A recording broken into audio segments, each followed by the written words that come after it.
right?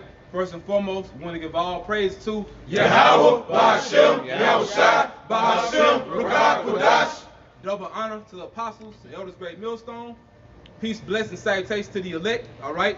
With GMS Mississippi / GMS Memphis, okay? Basically one body, one camp, all right? Back at you again with another installment of truth out here on the highways and hedges, prophesying downfall of America. Now something we about to get into really quick is the 12 tribes of Israel breakdown, all right? You brothers that are in the loop, you're familiar with what's going on in Israel as of late, all right? You got guys saying that the 12 tribes chart is inaccurate, all right, that we don't know who the tribes are, but we're going to prove it's a false statement, all right? And on their end, that's a private interpretation, okay? The 12 tribes chart by High Priest Reup is 100% accurate, okay? And it was broken down through the Spirit. Now, our apostles and elders, they've done a breakdown on it.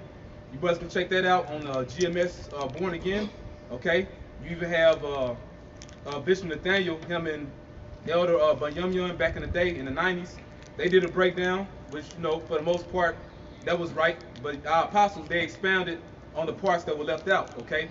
So basically, you know, just for the sake of truth and defending the gospel, we're just going to give a brief breakdown of those tribes, okay?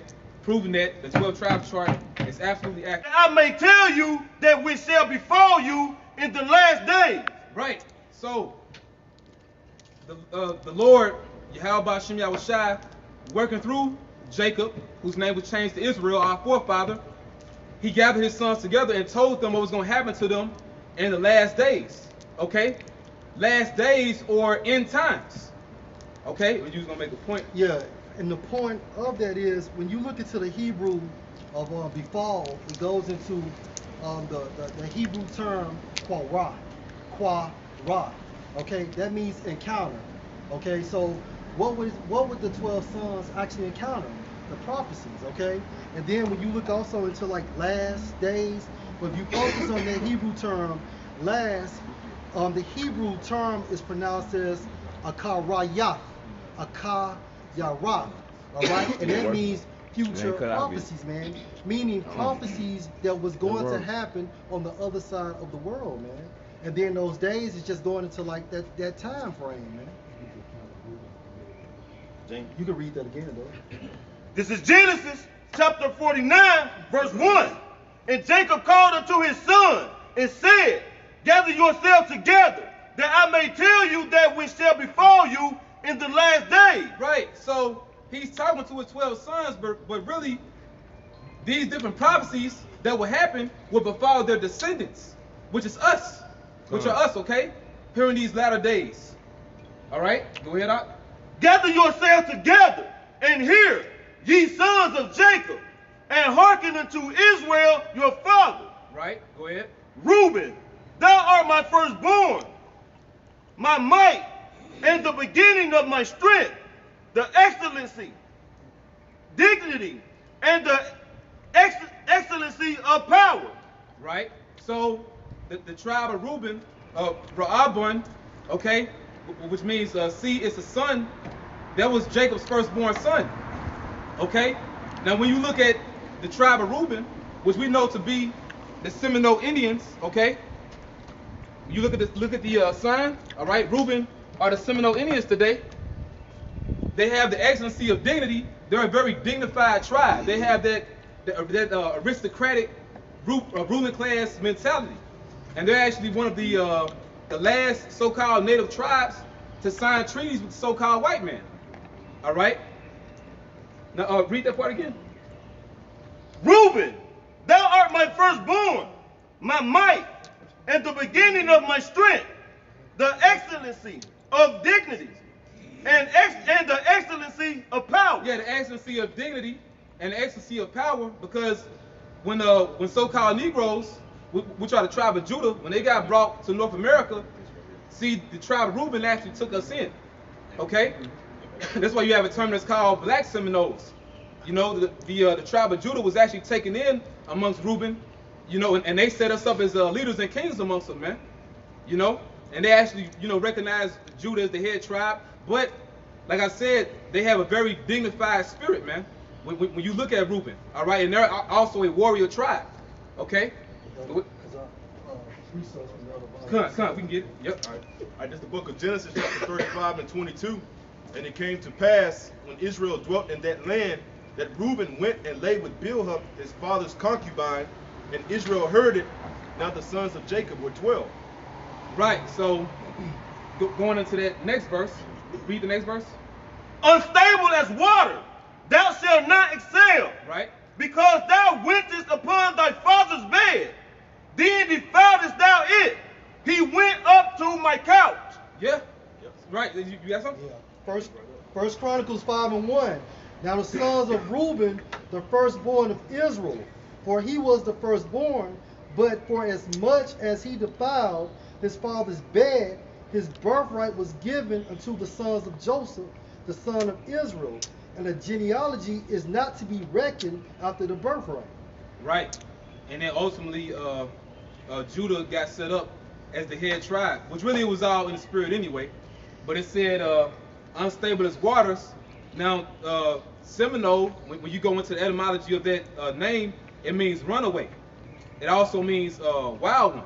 And you see basically the tribe of Reuben, the tribe of Reuben, the so-called Seminole Indians, they like to move around. So they were primarily located in Florida, but Reuben be all over the place, man. Just because of their spirit. But also, like I said, they didn't want to sign treaties with so-called white men. Later upon, in time, it was forced upon them. They ended up doing it anyway. But they were basically like the last so-called native tribe to do it. All right? Go ahead out. Simeon and Levi are brethren. Instruments of cruelty and are in their habitation. Yeah, now all the tribes of Israel are brothers, but it's saying Simeon and Levi are brethren because they will be on the same island. Okay? What's called the island of Hispaniola, which today is the Dominican Republic and Haiti. All right? So-called Dominicans, all right, they're the tribe of Simeon. So-called Haitians, they're the tribe of Levi. All right? And then it said instruments of cruelty are in their habitation. That is talking about voodoo. All right? Now, if you're familiar with what goes down on that island, all right, the so-called Dominican Republic and Haiti, voodoo is very heavy over there, man. It's very heavy. You got voodoo, you have Santeria, okay? You even have some Roman Catholicism in the mix, but it's real, and it works too, And as a matter of fact, so-called white man, the French, they got defeated by the tribe of Levi, but because of that spiritual power on the left-hand side. So it does work. But see, in the ancient world, they had it on the right-hand side. Now, you had something out? Yeah, that guy you talking about, Toussaint Louverture? Kind. Yeah, he used that pretty much as a rebellion. They used voodoo as pretty much a power to take over the so-called white man, which was the French. Kind. We get that in Genesis 34. Kind. Yeah. All right, this is the account of Simeon and Levi. This is Genesis 34 and 1. And Dinah, the daughter of Leah, which she bare unto Jacob, went out to see the daughters of the land. And when Shechem, the son of Hamor, and the Hivite, prince of the country, saw her, he took her and lay with her and defiled her. And his soul clave unto Dinah, the daughter of Jacob, and he loved the damsel, and spake kindly unto the damsel. And Shechem spake unto his father Hamor, saying, Get me this damsel to wife. And Jacob heard that he had defiled Dinah, his daughter. Now his sons were with his cattle in the field. And Jacob held his peace until they were come. And Hamor, the father of Shechem, went out unto Jacob to commune with him. And the sons of Jacob came out of the field when they heard it, and the men were grieved and were very wroth, because he had wrought folly in Israel in line with Jacob's daughter, which thing ought not to be done. And Hamor communed with them, saying, the soul of my son Shechem, longing for your daughter, I pray you give him to wife. And make ye marriages with us, and give your daughters unto us, and take our daughters unto you. And ye should dwell with us, and the land should be before you. Dwell and trade ye therein, and get your possessions therein. And Shechem said unto her father and unto her brethren, Let me find grace in your eyes, and what you should say unto me I will give. Get to the point, this verse 25. And it says, and it came to pass on the third day, when it was sore, that two of the sons of Jacob, Simeon and Levi, Dinah's brethren took each man his sword and came upon the city boldly, and slew all the males. And they slew Hamor in Shechem, his son, with the edge of the sword, and took Dinah out of Shechem's house and went out. Yeah, because he had raped her. Okay? You know, so go back to that in Genesis 49. Verse 5. Yeah, Simeon and Levi. Verse 6. Sorry, no, verse 6. Yeah, verse 6. This is Genesis chapter 49, verse 6. O my soul, come not thou into their secret, unto their assembly. Right. That secret in their assembly is talking about their witchcraft, man. You know? Mine honor, be not thou united. Right, so the Lord is basically putting that spirit on them not to be united. All right, when you go to the Dominican Republic and Haiti today, those tribes are divided. All right, and there's an actual river that divides both sides, man. The Dominican Republic from Haiti. But in the spirit, they're divided, man. You know, so-called Dominicans don't acknowledge so-called Haitians. You know, but they're the same people. And then a lot of those Simeonites, they'll be darker than Levi, but still don't acknowledge them as their brother. Go ahead, out. For in their anger they slew a man, and in their self-will they dig down a wall. Right. So meaning when they unite, they gonna do some damage, man. Just like they did to those Hamites. No, I was just gonna expound. A lot of Levites are from the state of Louisiana, and they had that same spirit on, man. They get upset somebody getting killed. Period. They'll lose it. Yeah. You know, like, that's just the spirit of Levi. Levi is known for that. Yeah, because you know, I personally growing up down south, I wasn't around a lot of Simeonites, but I did have my experience being around a lot of Levites, man. And on that left hand side, they don't. Judah might be passive aggressive, or they might be quietly vindictive. Levi key on the spot. Yeah. You know. And see, and another thing too, and that's a beautiful point, Elder. When it comes to this breakdown, something that we want to focus on, when you read Genesis chapter 49 and Deuteronomy 33, it lets you know where those tribes will be centralized. Okay? We just brought up the point of Simeon and Levi being in the Dominican Republic and Haiti. But like the Elder just mentioned, you have Levites in Louisiana also. They were brought there by the French. So we know that the tribes are scattered. But Genesis 49 and Deuteronomy 33 gives you the central locations. And also it gives you their spirits, letting you know that that's them. That's how you can recognize yourself, okay, this is you in the Bible. Okay? You have some more you want to add? Well, you say you know the spirits going to Levi on the right hand side. Well, Levi, that's the priest. That's the priest tribe, man.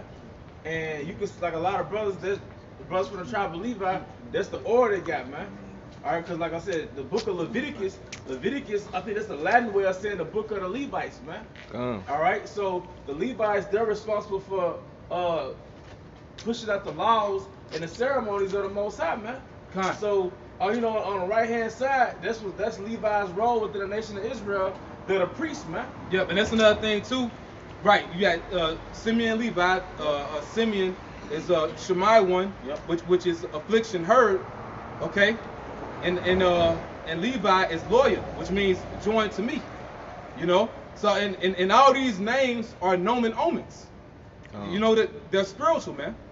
Okay, hey, because you got to think about what happened to the tribe of Simeon or Shammai one. You know, when so-called white man came over here, man, when they came to the island of what's called Hispaniola, which back during that time it was called Case Caleb. You know, basically the mother of all lands. All right, in the Hebrew it would be Kwarakwai Amah. All right, but you gotta imagine what the Spanish did to them, man. But you know that affliction was heard. That tribe is still here. Same thing dealing with Levi or lawyer. Their name, it means joined to the Most High, man. Joined to me. Like you said, they administered the law. So that name is spiritual. Yep. If I can add, that's how they're joined. Yep. You know, prior to Yahweh Shai coming and doing what he came to do, but that's how Levi was joined, because they was the lawgiver. So they was joined to the Most High by ushering out the law, man. Right. But now we all priests and you know, and things of that nature, man. Right. Yep. And this spirit that we pushing is proving to you that these tribes are still around, man. These tribes are still here. Did you add something else? Yeah, I was gonna add. It's a book came out. I want to say it was like pretty much going to like around probably like 1500s. They showed like the so-called Dominicans and Haitians came together, and they waited till the so-called white men went to sleep on Christmas Eve, and you know they got full and stuff like that, and that's when they came and attacked them. Pretty much tracing back to the same story of Simeon and Levi book in Genesis, the 34th chapter. That proves them. Yeah, you know. Yep. I can't remember that book name, but Lord willing, we can bring it out though. Come on. That's right. Go ahead, out. Cursed be their anger, for it was fierce, and their wrath, for it was cruel. I will divide them in Jacob and scatter them in Israel. Yeah. So that proves the point. That validates the point that we've been talking about. They're divided. Okay. It's hard for them to unite, but guess what? The elect of them will unite. The elect of them will come together. All right. You even have a brother. I forget his name right now, but he's actually in the Dominican Republic. He's from the tribe of Simeon, and he's teaching. Okay, so showing you ultimately the house of David is being rebuilt, and the tribes are coming together. Okay, but then the Lord said He would scatter them in Israel. So we know that the tribes are scattered amongst each other, but we can pinpoint who the tribes are as a whole. Okay, we can do that based off of these prophecies. Go ahead. Judah, thou art he whom thy brethren shall praise. Because his name is Yahweh Dah, which means Yahweh thanks. Yahweh the water. Yahweh thanks. Okay? So and that's showing that Judah is the head tribe. And that's the tribe our Lord came from. Okay, go ahead.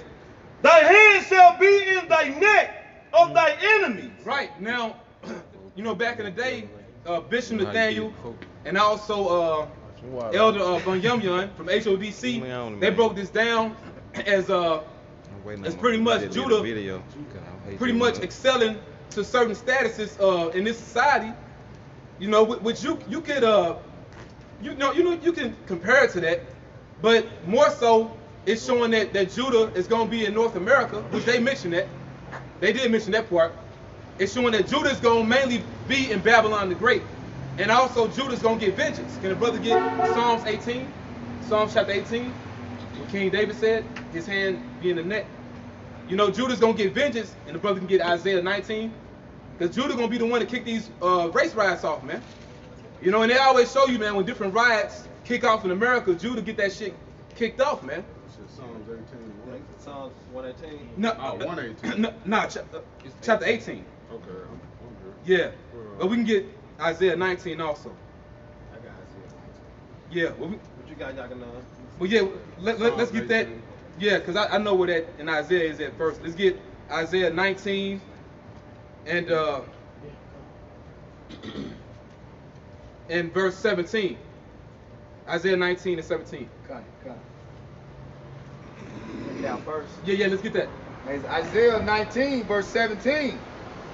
And the land of Judah shall be a terror unto Egypt. The land of Judah is talking about the people of Judah. It's a people before it's a place, man. It's saying the Israelites of the tribe of Judah are going to be a terror unto Egypt. Our hand shall be in the neck of our enemies. Okay? So Judah really getting this shit kicked off. And like the Elder Yashuam did a beautiful video showing how you know, through Judah, the Lord is bringing our nation back, man. That's why the Lord said in Zechariah he would save the tents of Judah first. And it's not a boasting or a bragging thing, but he does it for order's sake, you know, bringing the tribes together, man. You know, he starts it off with Judah, you know, for the order's sake. Go ahead. Everyone that maketh mention thereof shall be afraid in himself. Right, so Judah's hand shall be in the neck of his enemies. Babylon the Great, also known as spiritual Egypt. All right? And can brother get Joel? The book of Joel, the 3rd chapter? You know what I want. Yeah, just real quick. I'm going to find it for you in the Psalms. I got one for you too, though. We'll get your precept real quick. This is Zechariah 12 and 5. And the governor of Judah That's it. shall say in their hearts, the inhabitants of Jerusalem shall be my strength, in the Lord Yahweh of armies their power. In that day will I make the governors of Judah like a heart of fire among the wood, and like a torch of fire in a shaft. And they shall devour all the people around about, on the right hand and on the left. All right, so that goes right into it. and Jerusalem shall be inhabited again in their own place, even in Jerusalem. Right. Yeah, so that goes into it. And can a brother get, just showing that it's an order thing, can a brother get Isaiah 48:1? And the Lord Yahweh also shall save the tents of Judah first, that the glory of the house of David and the glory of the inhabitants of Jerusalem do not magnify themselves against Judah. Right, because that's the head tribe. All right? You notice, like, even when you read, it's in, I want to say it's in Psalms 78, Lord, where we can get it. Yeah, but it's letting you know, the Lord doesn't hate the other tribes. It's just that he chose Judah to be the head for order's sake. And it also shows, you know, because these guys talk about they don't know who it is and different stuff like that. Well, look who started teaching the word first, man. All right, look who got on the forefront first. It was Judah, man. Tents of Judah. All right, who were the ones who got on the forefront teaching this word and pushing it out there, man. All right, then what happened? The other tribes, that's who you see in the camps and different things like that. You got all the northern tribes in the camps with the brothers who in America. The destruction of America is going to be first.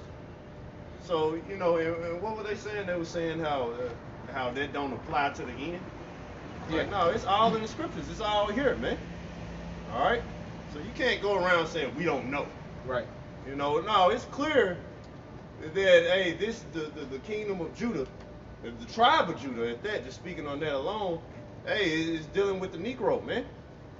Somewhere in that line. That's who brought us back. Mm-hmm. Abba Bivens, Elder Yaquab, all right? You know, his son, High Priest Ariah. You got King Masha, all right? That's the Lord saving the tents of Judah first, okay? Mm-hmm. And then he will bring back the nation, man, but that's just the order. Was that it on that? Yes, it on that. All right, you get your precept there, toss one, and then get what you got. Hey, this is 1 Kings 11:36.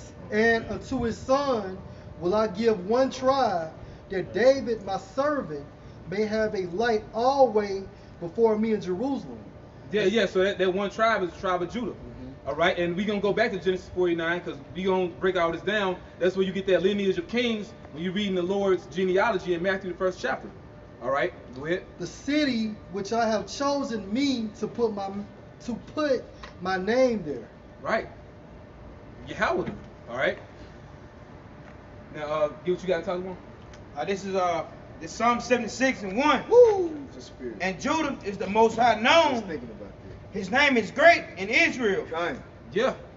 It speaks for itself. Can you read that part again in 49 by Judah? Thou art he. Thou art he. Judah, thou art he, my brother. Judah, thou art he, Salakia. Judah, thou art he thy brethren shall praise. Whom thy brethren shall praise. All right? Thy hand shall be in the neck of thy enemies. Yep. Thy father's children shall bow down before thee. Yeah. But because at the end of the day, all the tribes have to acknowledge that Judah's the head. You know? Because it's an order thing, and because the Lord, he brought the core of the curses on Judah. Now all the tribes are cursed. We all effed up. But the core of the curses fell upon Judah because Judah's the head. Because Judah should know better. All right? But, you know, at the end of the day, Judah's going to be acknowledged as the head, you know? You get that in Isaiah 48. Go ahead. It's Isaiah 48:1. Hear ye this, O house of Jacob, which are called by the name of Israel, and are come forth out of the waters of Judah. Right. So it says how the tribes come forth out of the waters of Judah. You know, so when it comes to our nation, the Lord starts things, you know, with Judah. Because even in the spirit, you know, it's just a different topic, but just in the spirit, the Heavenly Father is Judah. Yahweh Shai is Judah. The angels are Judah. You know? So Judah's the head. And then all the other tribes, as far as their spirits, even though they have different characteristics, they still follow after Judah. They still emulate Judah. You know, because Judah's the head. Basically, they follow the way that Judah goes. So when Judah going off, the whole nation messing up, man. But when Judah is on point, the whole nation's going to be on point. All right? Get that? All right, this is Psalms 18:40. Thou hast also given me the necks of mine enemies. This is what King David said. Read it again. This is Psalms 18:40. thou hast also given me the necks of mine enemies, Right? that I might destroy them that hate me. Right. So read that again. His hand. Judah, thou art Judah, thou art he whom thy brethren shall praise. Thy hand shall be in the neck of thy enemies. Right. Go ahead. Okay. They cried, but there was none to save them, even unto the Lord Yahweh Shemel, but he answered them not. Right, but that's the point. You know, it says how Judah's hand gonna be in the neck of his enemies. All right, when we got the precepts to show you that that's Judah getting vengeance. That's why I started with Judah waking up. Okay? You know, and then you see all the damage the Lord had happened to Judah for the sake of Judah coming back, man. Because it's gonna show how Judah got pacified. Read that. Keep reading. Thy father's children shall bow down before thee. Right. Judah is a lion's whelp. Right. So Judah like a young lion. You know, hey man, when Judah got the Lord's spirit on, go ahead. From the prey, my son, thou art gone up. So pretty much like Judah, they will be in a certain condition or a state where they wouldn't know that they have an enemy, man. Basically, they will forget that Esau is their enemy. Okay, go ahead. He stooped down. He crouched as a lion, and as an old lion, who shall raise him up? Right, right. So we all know how the so-called Negro, the tribe of Judah, got brought to North America, man, and he became pacified. He became like an old lion, docile. But it said, "Who shall rouse him up?" The Lord did, man. You know, with the truth mainly. Okay, go ahead. The scepter shall not depart from Judah, nor a lawgiver from between his feet. All right, go ahead. Until Shiloh come, and unto him shall the gathering of the people be. Right, brother, get Matthew chapter 1. And also Hebrews 7:14. This is Matthew chapter 1. Start at the top. Yep. The book of the generation of Yahushua HaMashiach, the son of David, the son of Abraham. Abraham begot Isaac, and Isaac begot Jacob, and Jacob begot Judah and his brethren. Right. Now, jump down to verse 6. Verse 6. And Jesse begot David the king, and David the king begot Solomon of her that had been the wife of Uriah. Keep going. And Solomon begot Rehoboam, and Rehoboam begot Abiah, and Abiah begot Asa. And Asa begot Jehoshaphat, and Jehoshaphat begot Joram, and Joram begot Ozias. Keep going. Yeah, come. And Ozias begot Jotham, and Jotham begot Achias, and Achias begot Ezekiel. And Ezekiel. Right. So talking about Ahaz, all right, Hezekiah, all right. Now these are the kings that you read about in First and Second Kings, all right. So that's that lineage of kings. The scepter should not depart from Judah, nor a lawgiver from between his feet. That's that lineage of kings going down up until when Yahushua would be born. Okay, keep reading. It says, and Ezekiel begot Manasseh, and Manasseh begot Ammon, and Ammon begot Josiah, and Josiah begot Jeconiah and his brethren. And about the time that they were carried away to Babylon, and after they were brought to Babylon, Jeconiah begot Shealtiel, and Shealtiel begot Zerubbabel, and Zerubbabel begot Abiah, and Abiah begot Eliakim, and Eliakim begot Azar, and Azar begot Sadak, and Sadak begot Akim, and Akim begot Eliud, and Eliud begot Eleazar, and Eleazar begot Mathan, and Mathan begot Jacob, and Jacob begot Joseph, the husband of Mary, of whom was born Yahushua, who is called a Mashiach. Right. And me and the elder brothers, we went into how the immaculate deception, called the immaculate conception, isn't real. All right.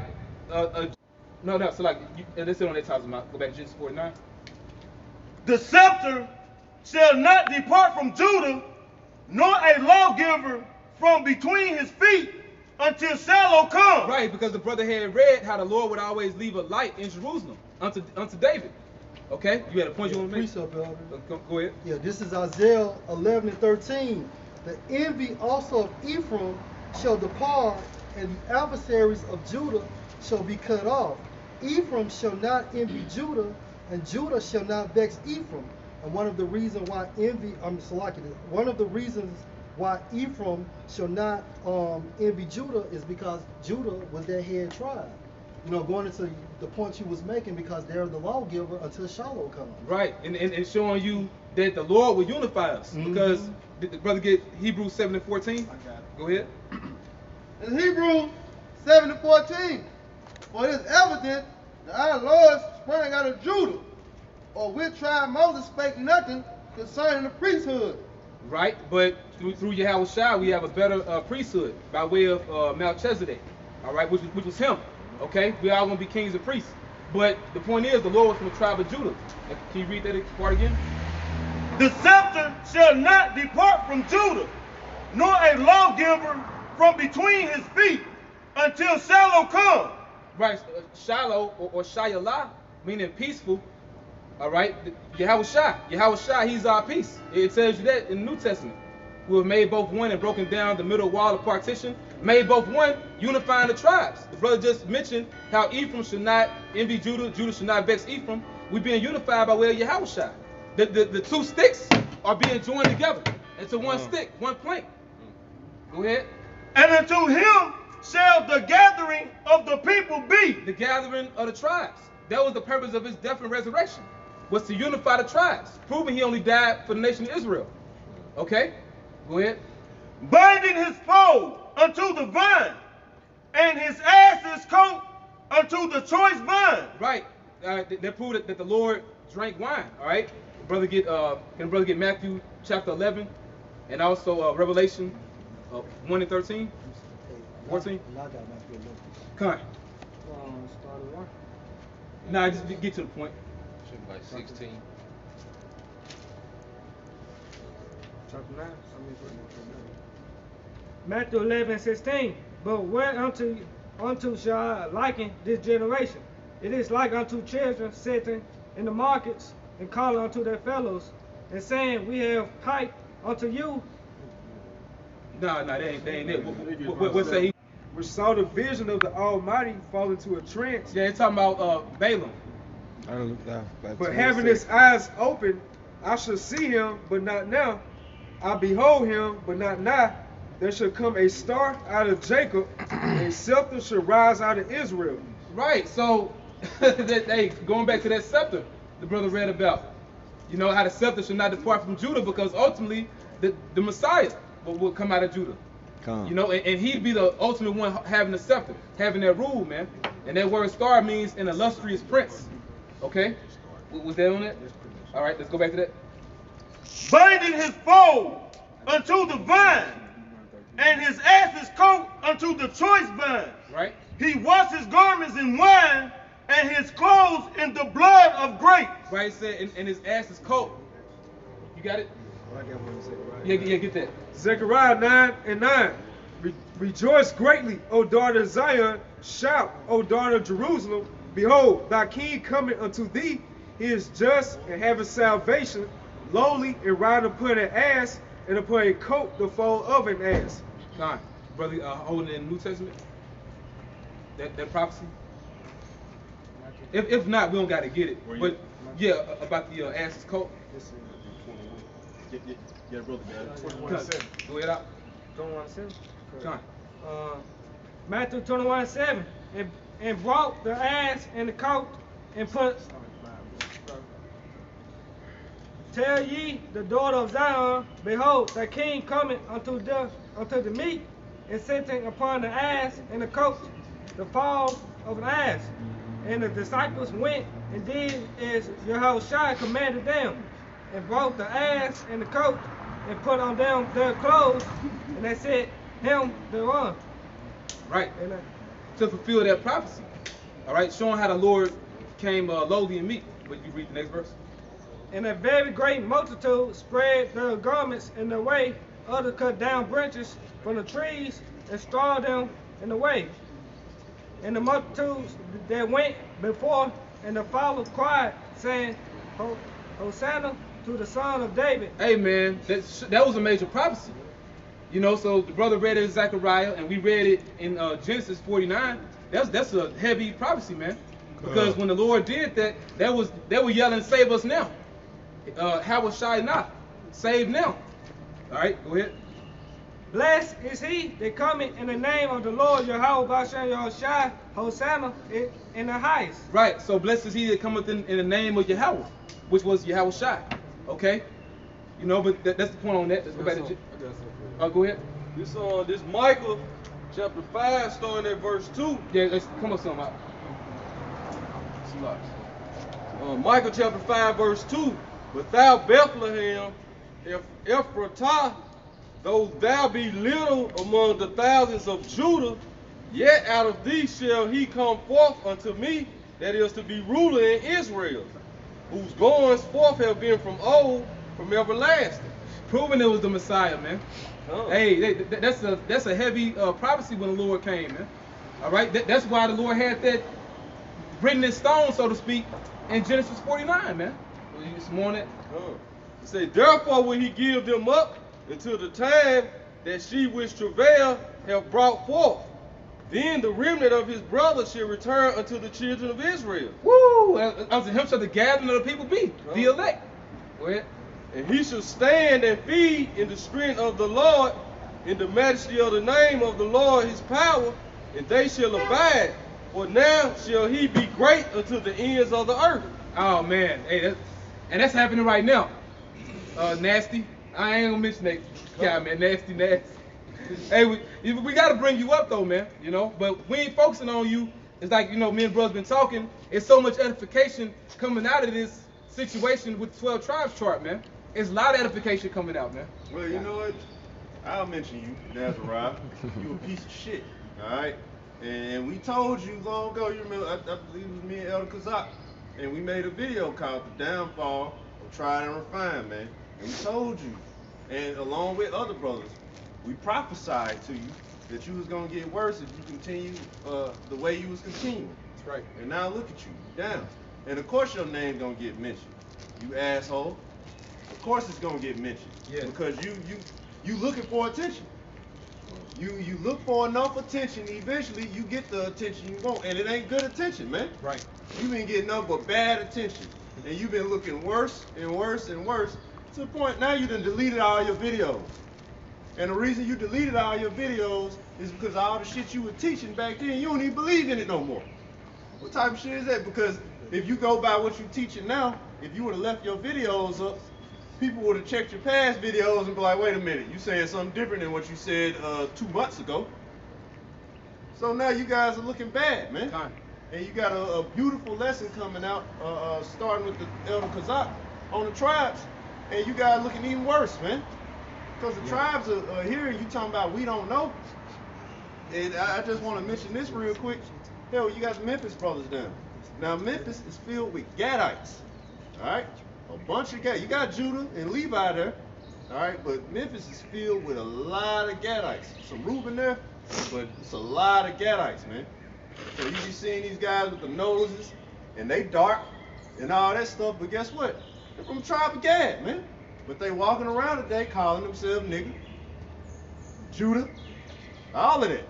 But it's Gad, all right? But you know, this guy, he sits around and we don't know. Oh, it's clear the tribes are here. America's a melting pot. So you're going to have all the tribes mingling amongst each other. You know? But yeah, you got it, bro. Yeah, you do err not knowing the scriptures. You know? And I said I wouldn't mention you because don't think that we doing this to give you our energy, man. This energy is going out towards the elect, you know? And it's all through the spirit. You see how the body working together? You holding something else? All right, get your precept. We're going to go back to this. This is Mark chapter 13, verse 27. And then shall he send his angels, and shall gather together his elect from the four winds, from the uttermost part of the earth to the uttermost part of heaven. Right. Unto him shall the gathering of the people be. Let's go back to that. This is Genesis chapter 49, verse 11. Binding his foal unto the vine, and his ass's coat unto the choice vine, he washed his garment in wine, and his clothes in the blood of grapes. His eyes shall be red with wine, and his teeth white with milk. Zebulun. Right. He drank a lot of wine. But also, he's going to come back for vengeance, man. You read Isaiah chapter 63. You know, you can read it on your own, but it tells you just that. All right? You know, he was stomping grapes. His garments like him that tread up in the wine vat. All right? So he coming back for vengeance, man. Go ahead. Zebulun shall dwell at the haven of the sea. Right. Zabala one, which means dweller. Okay, he should dwell at the haven of the sea. Go ahead. And he shall for a haven of ships. And he shall be for an haven of ships. Talking about the Panama Canal. All sorts of trade and commerce comes through there, man. Worldwide. Okay? You know, Zebulun isn't the haven of the sea when you look at an ancient map of Israel. So what is that talking about, man? Go ahead. And his border shall be unto Zidon. It's talking about them different Olmec heads all up and down Central America, man. All right? When you look at lower Mexico, which me and the elder brother Bun, we've been down there, the Yucatan Peninsula, okay? Yucatan, that's a Hebrew word. You look it up. All right? We went into that. But basically, the Mayans dwelt in that area. So even though you had a lot of Aztecs in Mexico, Lower Mexico was where the Mayans dwelt. All right, from Lower Mexico all the way to Honduras, basically. All right, you know, in Panama, that's where they were, man. Okay, you know, so and you have Olmec heads all up and down there. With those Olmec heads, go back to Zidon. They go back to those Canaanites that came here that worked for King Solomon. All right, go ahead. It's Deuteronomy 33:18. Well, hey, well, you know. Where you at? 33:18. Well, you don't let the brother get it because he holding it. Yeah,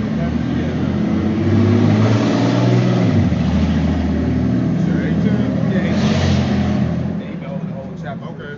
This Deuteronomy 33:18. And Zebulun, he said, rejoice, Zebulun, in thy going out. And what is that? And Issachar. Issachar in thy tents. Basically, when you look it up, and you can do your own research on your own, all right? We ain't making it up. The Aztecs and Mayans, they coexisted at one point in time. You know, they actually coexisted, and they were doing sacrifices together, all right? You know, so rejoice Zebulun and thy going out, and Issachar in thy tents, all right? Issachar dwelt in the tents of Zebulun, you know? The Aztecs were joined with the Mayans at one point in time. Okay? But not let's see this next. Well, you can read some more. Okay. Read a little more. Verse 19, they shall call the people unto the mountain. The mountains represent those pyramids. Okay? Go ahead. There they shall offer sacrifices of righteousness, for they shall suck the abundance of the seas. Right, so before they were doing human sacrifices, and before they were worshiping the sun, before they started going out, they was actually worshiping Yahweh when they came over here. When they came to Reup, all right? And Reup is the Americas. Make that point, man. All right, another land. It's talking about the Americas. It's talking about the Western Hemisphere, okay? They were worshiping Yahweh at first, before they started going out. Okay? And of treasures hid in the sand. Right, so they shall suckle the abundance of the sea and treasures hid in the sand. They were rich, all right? The so-called Mayans, the tribe of Zebulun, they were rich, and the tribe of Issachar, so-called Aztecs, they were rich. They were both rich, all right? That's why you get guys like Hernando Cortez or Hernan Cortez, however you want to say his name. Basically, when they came over here, man, they were all about gold, okay? They knew. They knew about it. Christopher Columbus read the book of Ezra. And what did he say? When they're like, how do you know that they'll be over here in America in that movie 1492? He's like, Ezra. Yeah. They know, man. They know this ain't no just one theological book and that's it. Yeah. Yeah, you said the calculations of Ezra. Yep, come. Yep. So they knew, and another thing too, for you flatheads out there, you flat earthers, Christopher Columbus knew the earth was round, man. He said that in the movie, basically. Based on the scriptures. Yeah, based off the scriptures, he had said it. If I could just make a quick point, Esau pinpoints everything from like Alexander on out. So like from Alexander to Galileo and all that, everything happened from his kingdom on out. So he made everything else prior to Esau coming into power was primitive. It was Esau scientists that came up with the discoveries. It was Esau philosophers that was profound and prolific. But the philosophies and the poems was already in the book of Psalms.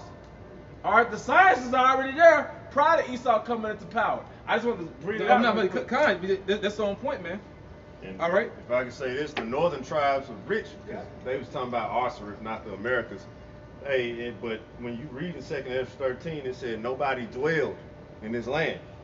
All right, that's why the tribes were rich, because all these resources here, man. Nobody dwell means to live.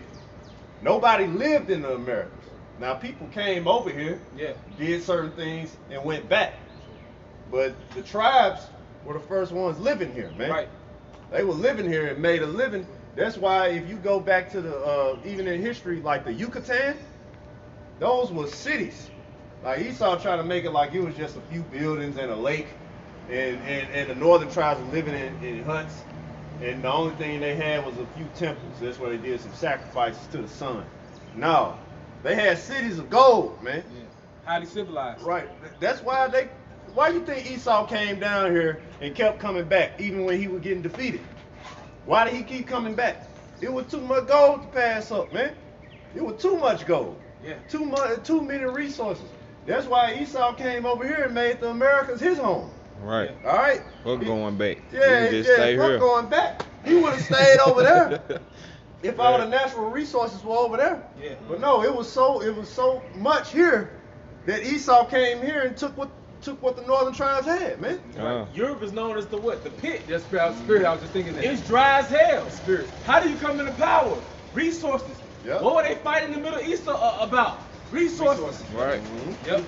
So, that's what the railroad system was about. To take the gold from the West Coast to the East Coast, back to the slave ships, back to Europe, man. Right. But then, like you said, after a while, it was like, we're going to set up shop over here. Right. Yep. Going back. Fuck the queen. Right. Matter of fact, why do you think America was owned pretty much when the northern tribes got conquered? Why do you think America was owned by the British, the French, and the Spanish? Why would all these people be fighting over this, man? And then the little horn America trying to come up to beat all of them, which they happened in prophecy. But why are all these people fighting over this territory and having wars? Esau versus Esau over this territory. All right. Now this land that we in was extremely abundant in resources, and the reason why is because of the climate, man. It has the balanced climate. See, you go down to South America and Mexico, the southern part of it, it's always hot there. So you got the hot vegetation and animals and all of that. See, but in America, it's hot, it's cold, it's warm. You got all the seasons. So you got all the resources that come with the seasons, man. You got the oil, you got everything. But when you go to Canada, it's cold. Nobody was fighting over Canada. Right. Nobody's really fighting over Canada like that. Canada got resources. Yeah. Hey, but when you hit this point right here, why was it this specific land? Hey, you hit this balanced land that's abundant in all these resources. Hey, you see the shit that Gad and Reuben were dressed in, man? If you really look up the history, man, this brother done looked up a few things, man. Hey, the stuff that they were dressed in, just the outfit alone is running like $14,000, man. All right, just one outfit. Some 7,000, some 3,000, because it's all made out of buck skin. It's all made out of these different animals that were here. So we got the animals that fit all the climates. You got the vegetation that fit all the climates, the trees, everything, the gold, the silver. Here's the breakdown, the gold of Ophir. Exactly. That's it. Yep. Yeah, man. Going back to that excellency of dignity, you had a lot of Reubenites. They wore buckskin, man. It wasn't just Gad that wore that. All right. We go back to that. Genesis 49:14. Issachar is a strong ass couching down between two burdens. Or did you want me to read 13 again? Yeah, read 13 again. Okay, this is Genesis chapter 49, verse 13. Zebulun shall dwell at the haven of the sea. Right, so we explained, all right, the tribe of Zebulun was the Balawan, or the Guatemalans to Panamanians, all right? And they were called Mayans, all right? Which even when you look the word Mayan up, Mayan is a Hebrew word and it means spring, like springs of water. They should dwell at the haven of the sea. Once again, Panama Canal, all right? Go ahead. All right, it says, and he shall be for an haven of ships, and his border shall be unto Zidon. Right. So he shall be for a haven or a harbor, okay? You know, a port basically. And his border shall be under Zidon. Once again, those Olmec heads, which were basically used as landmarks, because like they already had said, now you had King Solomon's navy along with the navy of Hiram. They came over to the Americas or Reup, but they just came to gather resources. They didn't stay here. That's why they left those Olmec heads for landmarks, because landmarks, they help you as far as your location. They guide you, help you remember where something was. So that's it, man. All right, that explains it. All right, when you look at an ancient map of Israel, Zebulun's border is not into Zidon, okay? Go ahead out. All right, verse 14. Issachar is a strong ass, couching down between two burdens. Right, Issachar or Yashashkar are the so-called Mexicans, okay? And they're known for being hard workers. They're known for that, all right? And there are different interpretations of the word Mexican itself. A lot of people say Mexican comes from the name Mextili, which is the Aztec god of war, all right? But then you have another interpretation. You have Lord Kingsborough, which did a lot of research dealing with the tribe of Issachar, and basically he has said that Mexico goes back to Mexico or Mexico or Mexica, which really in the Hebrew is Mashiach, which means anointed. All right, but dealing with the so-called Mexicans, they're a tribe of Issachar. It says they're a strong ass couching down between two burdens. All right, a strong ass meaning a hard worker, man. They're known for working hard. They can, brothers work around Issachar. Brothers go to different temp agencies and work with Issachar, man. Right. Or just regular jobs. Issachar known for working hard, man. Issachar, if they see you bullshitting on a job, they gonna steal your work. Right. And show you how to do it, man. They build houses by themselves, man, real quick. Like okay? When they can I say this, Elder? Once they build houses, it's like they're building a Mayan temple. It's like they're building a pyramid, because you'll have one Issachar on the ground, and he'll have a handful of rocks, a handful of bricks, maybe 3 bricks, and he'll throw them up like this. And the Issachar right up top, he'll catch them. And they'll have that system going for hours. And he's doing like this, and the bricks, when they throw them, they're stacked in the air. Like, you know how you might throw something and it splatters? Now they throw the bricks up in the air like that perfectly. Yeah. Then the Issachar right up on the 2nd floor, 3rd floor, he catches it. And then it's going that system for hours. They're building a fucking pyramid, man. Yeah, because, hey, going back to, like it tells you in Chronicles, the tribe of Issachar, men that had understanding of the times, to know what Israel ought to do, basically in times of war, even when it came to, harvest, like certain harvests, know when to get a good crop. Issachar, they understood the knowledge of the constellations and mathematics, man.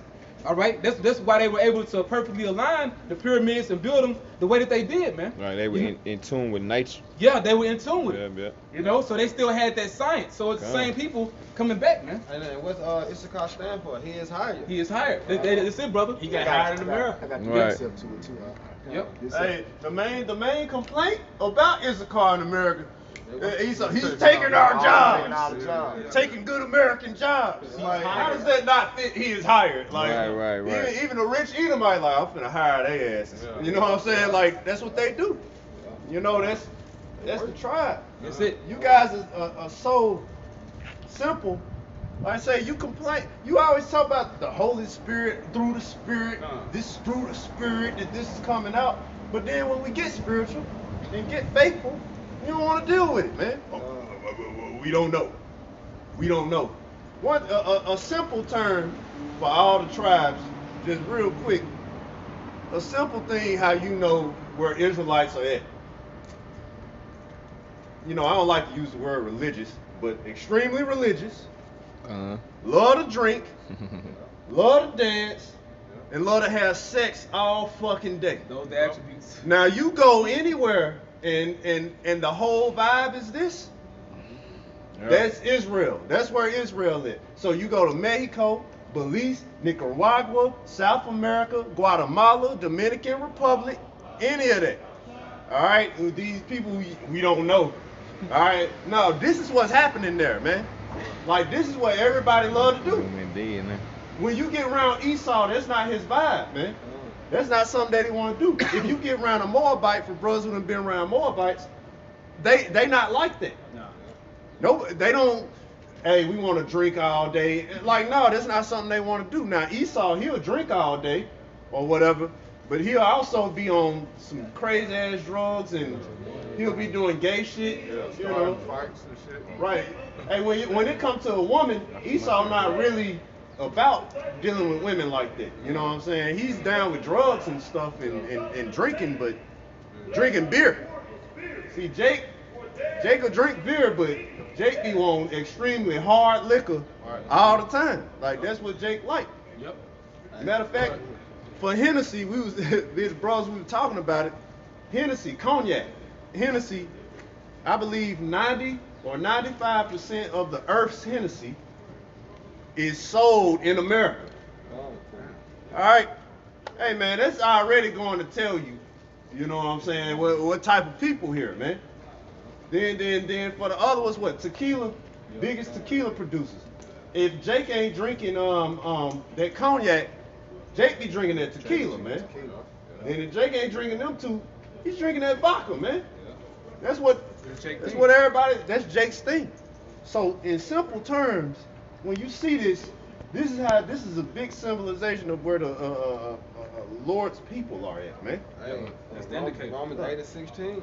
Yeah. You bear witness, man. Yep. Yeah. That's the indicator, man. If I can say this, just like the brother going into, what other nation had multiple baby mamas like the nation of Israel? Because you got billionaire Edomites that don't even have kids.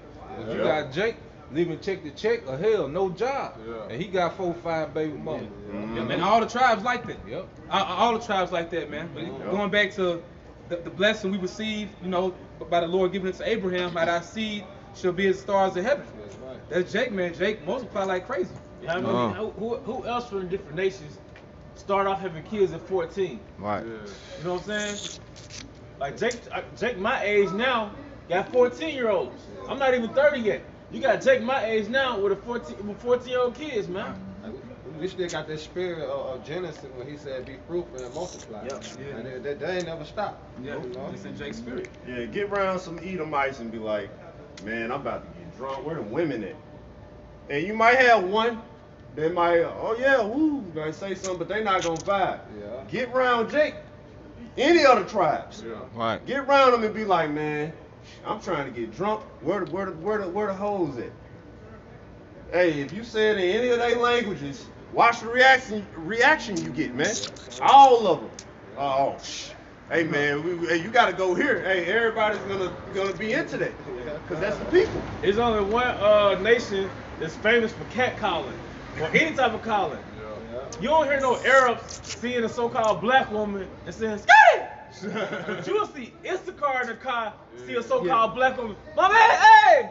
Can't speak English, but he'll catcall his ass off, man. All the tribes do that, man. We love that. Hey, Jake is a peculiar creature, man. All the tribes like that. Hey, this is Genesis 30 and 49. I got the precept to Oh, okay, Con, go ahead. This is Genesis 30 and I'm gonna start at 17. It says, "And the Most High hearkened unto Leah, and she conceived and bare Jacob the 5th son." Now, brothers, break me if I'm wrong, but doesn't 5 represent power? Yeah. Come. And Yeah, you because was the talking- 5 sons of the Rothschild. Right. Yeah, Because you was talking about how strong Ishmael is, right? Yeah, come. It says, and Leah said, "Yahweh power hath given me my hire, because I have given my maiden to my husband," and she called his name Issachar. See, he is That's it. higher. He is higher. Yep. So that nomen omen. He does what his name says. All right. And they said a strong ass couching down between 2 burdens. Those 2 burdens are 2 land masses. All right. You got North America, okay, and then you have Central America. You got Mexico in between, okay. Go ahead. All right. Genesis 49 and 14. Issachar is a strong ass couching down between two burdens. And he saw that rest was good. Right. So the strong ass country down between two burdens. That land mass they will be in will be called Mexico today. All right. Go ahead. Yeah, like it says between North and Between North and South America. North America and Central America. You can say South America too, but South America under Central America. All right. But it says, and he saw that rest was good and the land that it was pleasant. Right, so the land of Mexico. Go ahead. And bowed his shoulder to bear and became a servant unto tribute. Right, to those Spaniards, to those conquistadors, man, they got conquered.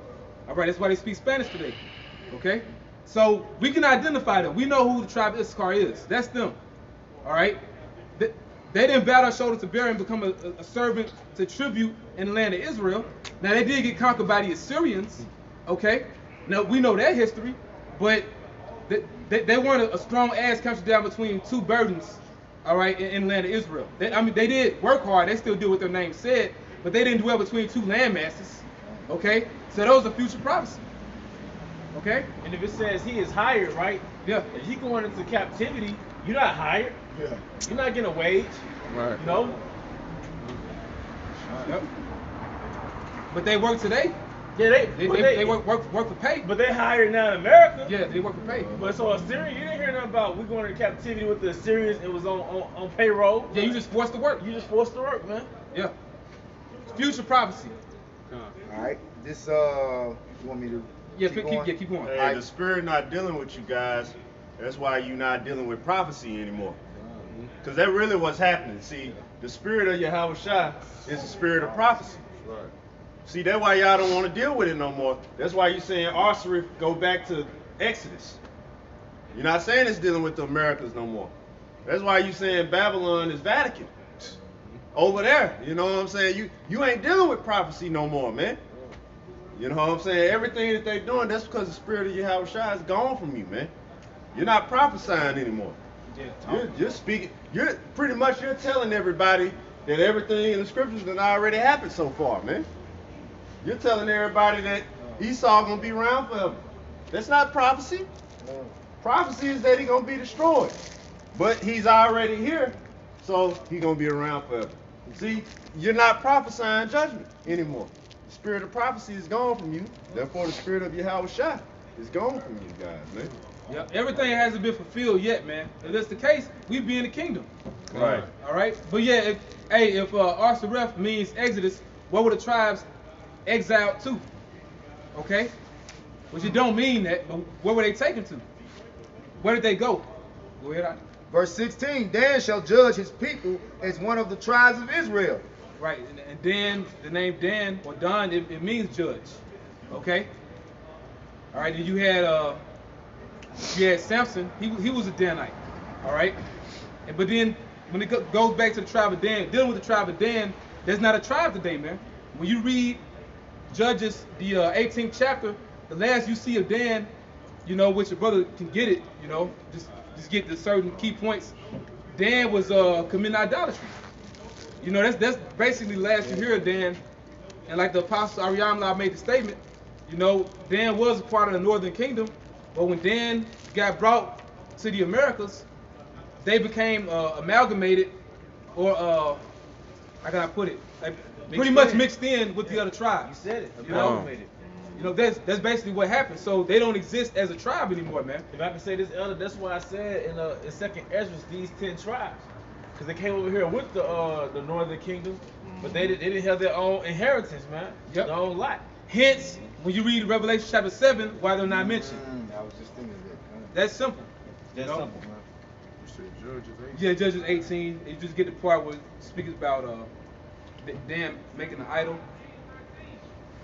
Okay? You can look around for it. Just keep reading it. All right, this is Genesis 49, verse 17. Dan shall be a serpent by the way and an adder in the path.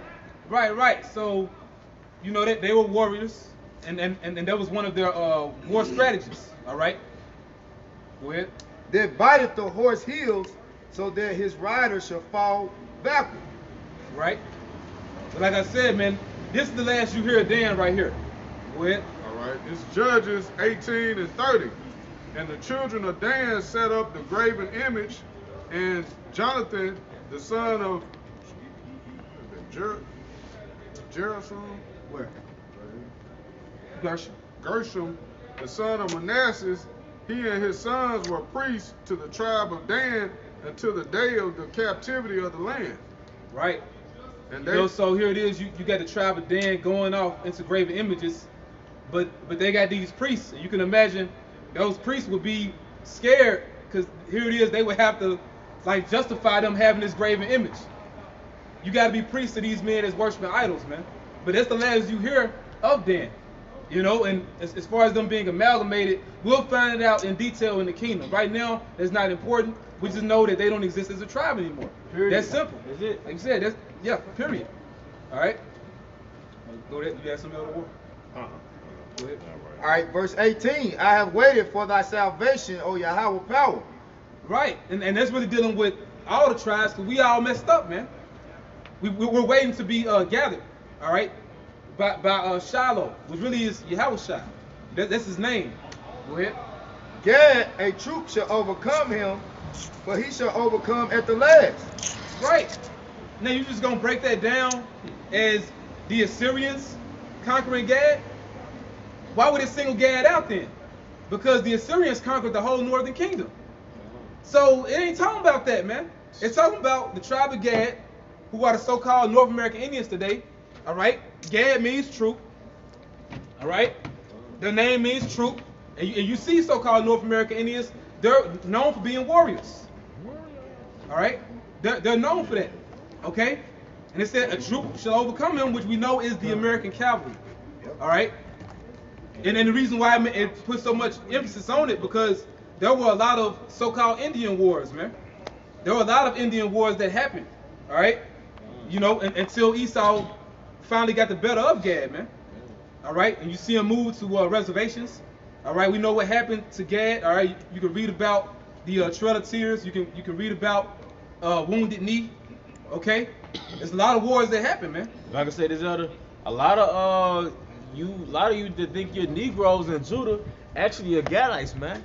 This is the state of Mississippi. The state of Mississippi, before it was called Jackson in Mississippi, it was called LaFleur Bluff. And prior to being called Jackson or LaFleur Bluff, the state of Mississippi was called Choctaw Nation. Right. So it's a lot of Gadites that think they Judah down here, man. And you can see it in a lot of the features, man. I was just looking at a video of, you know, Big Meech. I was watching his son's interview. That man is a Gadite, man.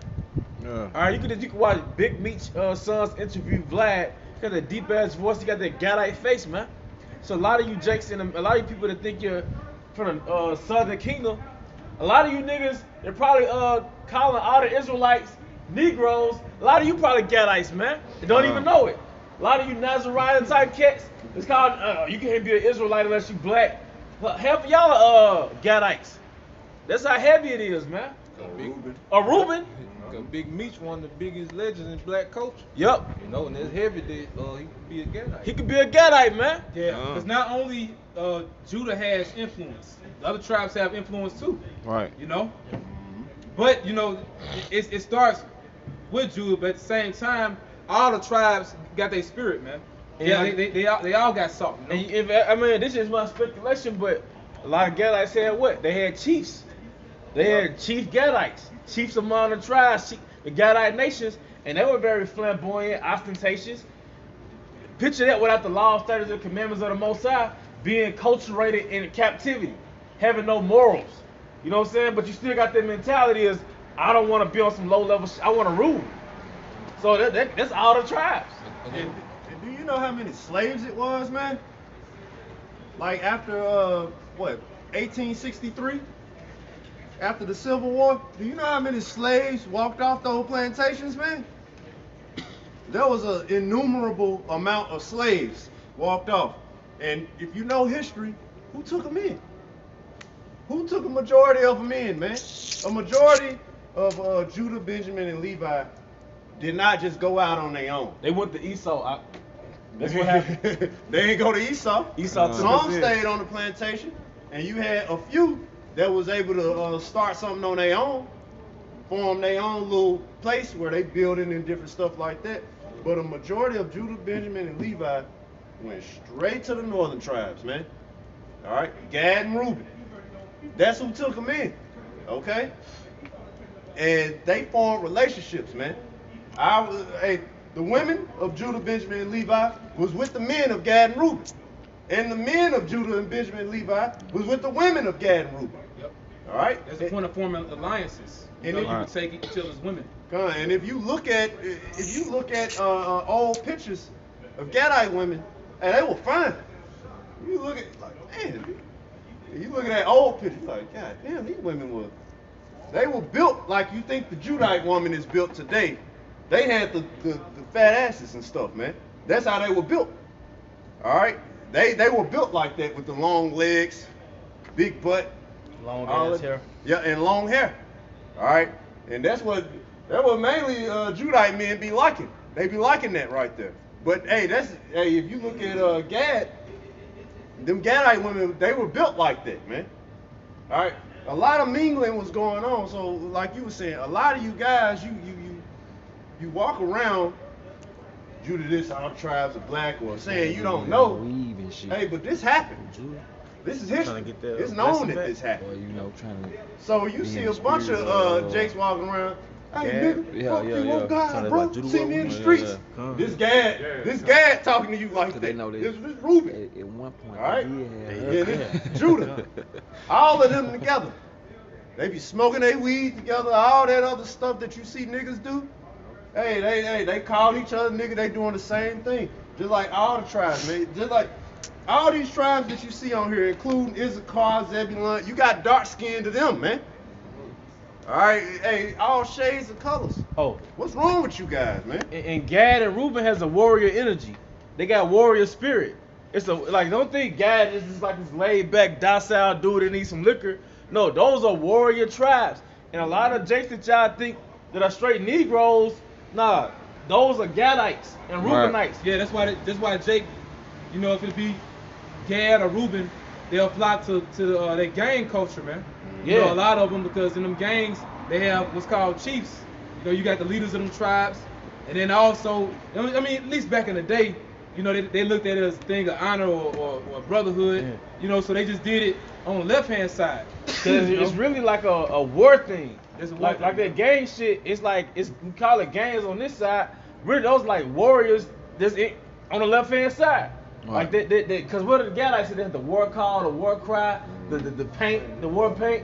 And that was on the heathenistic scale in America then, but now you got nigga culture. So now you got Jake, the Northern Kingdom and Southern Kingdom. Here, MS-13, they got all that war all them tattoos, but they really like evil warriors. Yeah, and Reuben, going back to the name Seminole, when you look it up, it means runaway or wild one, and that's their spirit, man. Yep. You know, Reuben, they can get wild, you know. It's heavy, like during the Jake got you talking. It's heavy in Memphis. Jake got tattoos they gang signs on their face. But to go back to that war paint. The teardrops and everything. But like you said, go back to that war paint. Shit, the Northern Kingdom is on the same thing. Yeah. MS-13. Yeah, they got that shit. Face, and that's Zebulon, but they got all that. It's the same thing, man. Yep. It's the same shit. Hey, this is spiritual. So you see, we not bringing out like different books and giving you references. I mean, you know, we may mention a few things, but for the most part, we just naming the spirit of these tribes, get into detail with that, and get in the scriptures, man. We know it's long because we getting a lot of precepts, and we expounding, but you brothers get the point, man. Go back to that. Hey, I want to say this about Gad and Reuben, mingling amongst the tribes. Hey, Gad and Reuben, they're war ready, man. All right. Hey, see, they'll show you the mainstream Gadites. All right, because Esau don't want you to know that we all the Israelites. Because if he show you all the tribes look-alikes in these similar ways, you know what I'm saying? Hey, a light bulb gonna pop up, even though you already got the prophets here anyway, showing you. But a light bulb gonna pop up in the average Jake head. Why we all look alike? Man, we need to link up, man. And that's what's gonna happen. But you got Gad and Reuben, just speaking on them, like, especially mingled amongst the southern kingdom, like, these are extremely war-ready tribes, Gad and Reuben. All right, these tribes here, these are the ones that you see. All right, he went to the trunk on you, man. That's that guy right there. He didn't do much talking. Yeah, he didn't do much Right. talking. You know what I'm saying? Yeah. That Reubenite that you saw, that was if you go to a club or a bar, he's in the forefront and ready to fight everybody. Hey, that's his spirit. That's what because that Reuben was known to link up and flatline your ass, man. That's what they did. Yeah. All right. Gad was cerebral. All right. Gad sat back. And Gadites were known to really sit back with deep ass voices and plot in guerrilla warfare your ass, man. Hey, can I make this quick point? Go ahead. This guy, Yo Gotti, right? He was basically saying like he was like a Gadite. So I don't listen to his interview because we watch interviews of like certain nigga culture or whatever. But he was like, I mean what it is. He was like he didn't smoke or drink because in the streets he wanted to be aware of everything in his surroundings. He said this in the interview. He was like, I want to be aware of everything in my surroundings because just like that, you make the wrong decision, you dead. Yeah. Just like this, it was like I want to be aware of all my surroundings. I want to know everything. Like you're saying, Gad is cerebral. Yeah, and that's the balance to it because there are a lot of Gadites that do drink. That's so-called alcoholic. A lot of Gad drunk out. They strung out on liquor. But there's a lot of Gad going back to Gad being cerebral, like you said. Gad wanted that focus, man. They need to be aware because they was war ready. And even if they do drink, they still just cerebral. Anyway. But like I said, a lot of the Reuben and Gad, they got a war energy. You be thinking them wild niggas, like you go to part like Chicago or even down here, you be thinking that's a wild nigga. Now the reason why he's ready to fight for no reason, it's a good chance that he's a Gad or Reubenite. Like man, what is coming from? Like what's talking about grapes and shit? Like, he just fuck. I ain't ready for that, bro. I'm ready for whatever, nigga. Like, that might be a Gadite man or a Reubenite. It's just his spirit. It's his spirit. If I can say this, you see that a lot with Russell Westbrook. The way he play, how aggressive he is, he always ready to fight. Yeah. Like him and Kevin Durant really didn't get along because Kevin Durant was laid back. Yeah. Right. Westbrook was like, come on, man, let's go. He was ready to go. So he go. And that's Judah spirit, like laid back and shit. Yeah, that's why they kind of clashing. Yeah. You gotta build Judah to a point. Like you gotta push Judah to the edge. If he get pushed to the edge, you finna die. Yeah, Gad, Reuben, and the half tribe Manasseh, those were the warrior tribes, Go ahead. Yeah, just to add a quick point, when you go to the Virginia Act of 1682, which a lot of people don't know about, they got Judah, which the so-called Negroes and the Indians, that's the same people in that act, because they knew they was dark-skinned and they all looked alike.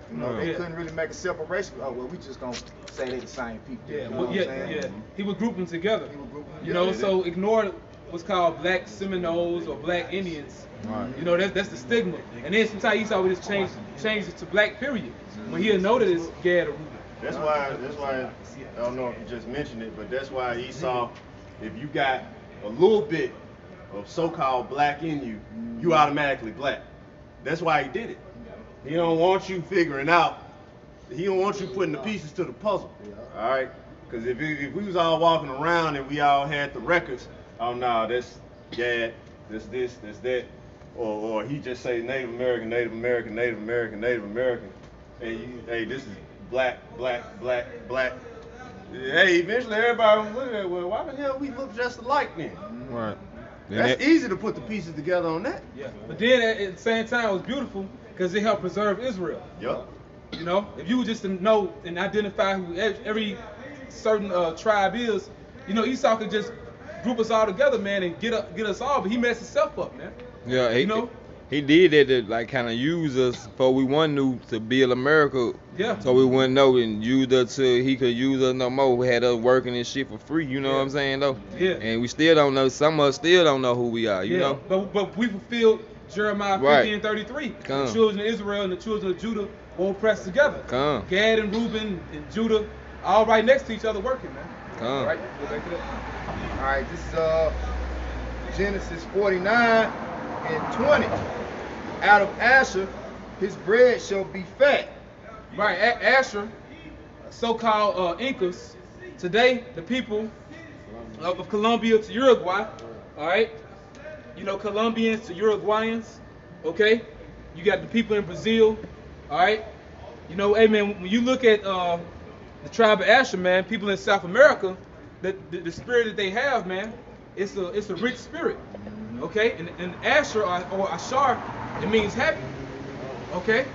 Read that again. Verse 20. Out of Asher his bread shall be fat, and he shall yield royal dainties. His bread, so his food, all right, they'll be eating good. They eat all natural, non-GMO, okay? And also their resources. They have rich, abundant resources. Can I please get you back to something? Agriculture in Brazil, Wikipedia. The agriculture of Brazil is historically one of the principal bases of Brazil's economy. While its initial focus was on sugarcane, Brazil eventually became the world's largest exporter of coffee, soybeans, beef, and crop-based ethanol. It says Brazil, quote, bread basket of the world, unquote. Woo! His bread should be Yeah. It said Brazil, quote, bread basket of the world, unquote. So try and find, I thought we didn't know. It says production, grains, 14.5 million tons. Cane and derivatives, major products, 493.4 million tons. Soy, 59.2 million tons. And corn, 58.9 million tons. All non-GMO. Crop value, $148.4 billion. Brazil exported 37,000 tons of processed cashew nuts, valued at $187.7 thousand US dollars in 2012. They even have what's called Brazil nuts on top of that, man. Yep. Go ahead with some more. I mean, it's a whole article. Hold on this. People love Brazilian coffee.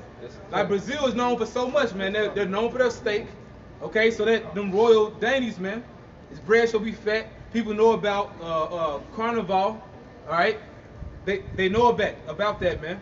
What's called Fat Tuesday. You know, Louisiana got their version. You know, Haiti, they got their version or whatever.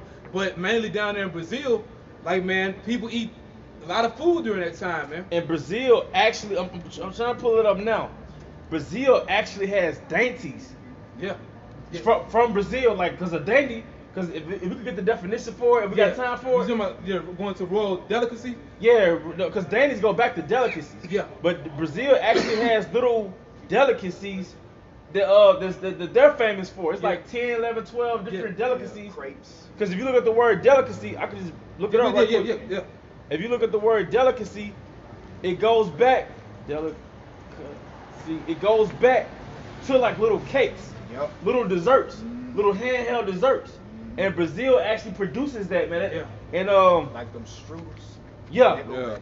Yeah. And America has the artificial versions of that, man. That's why all these different rich elite go down to Rio de Janeiro, man. You know, they go to different parts of Brazil, all right? Because, you know, you just got Rio de Janeiro, but there's a lot of other parts they go to too, man. And they eat good, you know? You know what, man? You know, it's being broken down beautifully. We have a tribe sign that pinpoints the tribes accurately to the best of our ability, all right? And then you niggas come out with an answer and say, no, this sign ain't right. And then you replace it with we don't know. Yeah. The fuck? How do you even do that, man? They didn't even give us the answer. Right, you can't, you take away the answer Paid. that we all know and replace it like, no, we don't know the answer. This don't make any damn sense, man. Why would you do that? That don't even make sense. All right, the only time that you can actually do that is if somebody's telling you, all right, the Lord coming back tomorrow. Yeah. The only reason that you can go out and say that, okay, we don't know, is because the scriptures say we don't know. All right? But when it comes to the tribes, did it say that the prophets won't know? in that day? No, it said we had an unction from the Holy One, and we know all things, man. Did the Holy Spirit bringing all things to our remembrance? We don't remember who we were. We had about it's captivity. Yeah. It's also speaks about knowledge shall increase. Yep, the knowledge increasing because the book will be unsealed That's right. during the end. It was sealed during the time of Daniel, but it will be unsealed in the end. If y'all haven't got already, just one scripture, Hosea chapter 1, verses what is it, 7, I believe, in the land. Where it says 10. 10, okay. Where it said you were not my people. There shall you be called people of living. How do you do that? Yeah. All right. And like you mentioned, you should remember who you are in the land of your captivity. How you gonna remember who you are, man, if nobody telling you which tribe you from, man? Right. If you come out and, hey, y'all, we the Israelites. All right, well, it's 12 tribes of Israel. Okay? Who? Which tribe are you? I don't know, but I'm an Israelite. How does that even work? That's totally against the scriptures, man. You guys, you took it away. You're taking the answer away from the people and putting we don't know right there. Just like with other things. We don't know. They've been doing that shit. We don't know. Can break you down but can't build you up. Exactly. Arserif and all that. Well, then what's America in the scriptures then? We don't know. Like, how do you want to say that Babylon is Vatican? You want to say that Arserif is not America? Okay, what's America in the scriptures? Well, we don't know. Why the hell we come to slavery here? Deuteronomy 28:68, bringing the ships. We don't know. Hey, this is land of captivity. Okay, well then what's Babylon? Well, Rothschilds and the. Which one? We ain't go to slavery in the Vatican. Which one is it? Yeah, and it's spiritual because when you guys are off, but dealing with like the elders of Habad said, these different scriptures in Genesis 49 and Deuteronomy 33, giving you the geographical location of the tribes in the last days. When it talks about these different tribes, it'll mention how they'll be rich in these different locations because Arseref, which are the Americas, is also known as the land of Ophir. All right, and Oprah is known for gold, man. Okay, so I mean, come on, you know what I'm saying? But we ain't worried about you guys, and we talking about the tribe of Asher now. Hey, man, the Incas, they were known for having a lot of gold, man. They were called gold, the sweat of the sun, or the tears of the sun. They were bathed in gold flakes. They would eat with gold. They would have gold sprinkled on their food. Okay. Right. Man, they had it going on, but hey, you got it. What's that? America known for what? The gold rush. Right. Yeah. Yeah, right. we be in the kingdom with gold seasoning. You know how you got the salt, sprinkle a little gold on it, guys. Right? Yeah. You know, hey, matter of fact, Moab, which everything go back to us, but Moab, when they cooking their rice over there in China, they actually got a gold coin in there that they cooking the rice in to get all the nutrients and stuff from the gold. Right. It's good for your brain, man. You know. This is Hosea 1 and 10. Yet the number of the children of Israel shall be as the sand of the sea, which cannot be measured nor numbered. It said Israel is the sand of the sea, man. See, these guys, they coming around saying that we don't know. It's going to be clear Israel going to be in some locations because Israel is as the sand of the sea. This is huge. All right? One tribe is a nation in itself. Man, do you know what Bartolome de las Casas said? When you read the book, The Devastation of the Indies, when he mentioned the island of Hispaniola, called the Dominican Republic of Haiti today, he said it was as if you fit the world's population all on that one island, man. Proving that they was Israelites. Like you said, you know, sand of the sea. Right. Hey, matter of fact, just proof on Simeon alone. The Dominicans are Simeonites. Hey, I just got a comment, I think last week, from a Simeonite. And you know, we did the video back when we was in the Dominican Republic, and I named the video The Dominicans a Slave Mine. Hey, he wrote the comment on there saying, how dare you come to our country and disrespect our people. Hey, take your motherfucking ass to Haiti, bring your ass over there, cause I dare if you come, he said, get the fuck out of our country. Cause I dare you wouldn't say that to a Dominican face. He said, we'll fuck you up. Man, that's Jake, man. Hey, man, that ain't nothing but an Israelite. Yeah, how the fuck you gonna come down here? Right. Hey, don't you disrespect me. Hey, guess what? He about to get his Simeonite on, man. He think he about to kill somebody and shit, man. Yeah. You know what I'm saying? The ancient spirit. Hey, yeah, that ancient weapon of cruelty spirit, man. All right, but the thing is, you know, we Israelites, and your Israelite spirit will kick in reading the comment like that. All right, try it. You be ready to take him out. Yeah. You got some vocals. But you know what? That proves he was an Israelite. Because scripture say how thine eyes shall be evil toward thy brother. You know? You see it? See, Jake be ready to get down, man. Esau don't. Hey, the other nations ain't on that, but yeah, go ahead. And it shall come to pass. Look at the key word. It shall come to pass. The future. The future.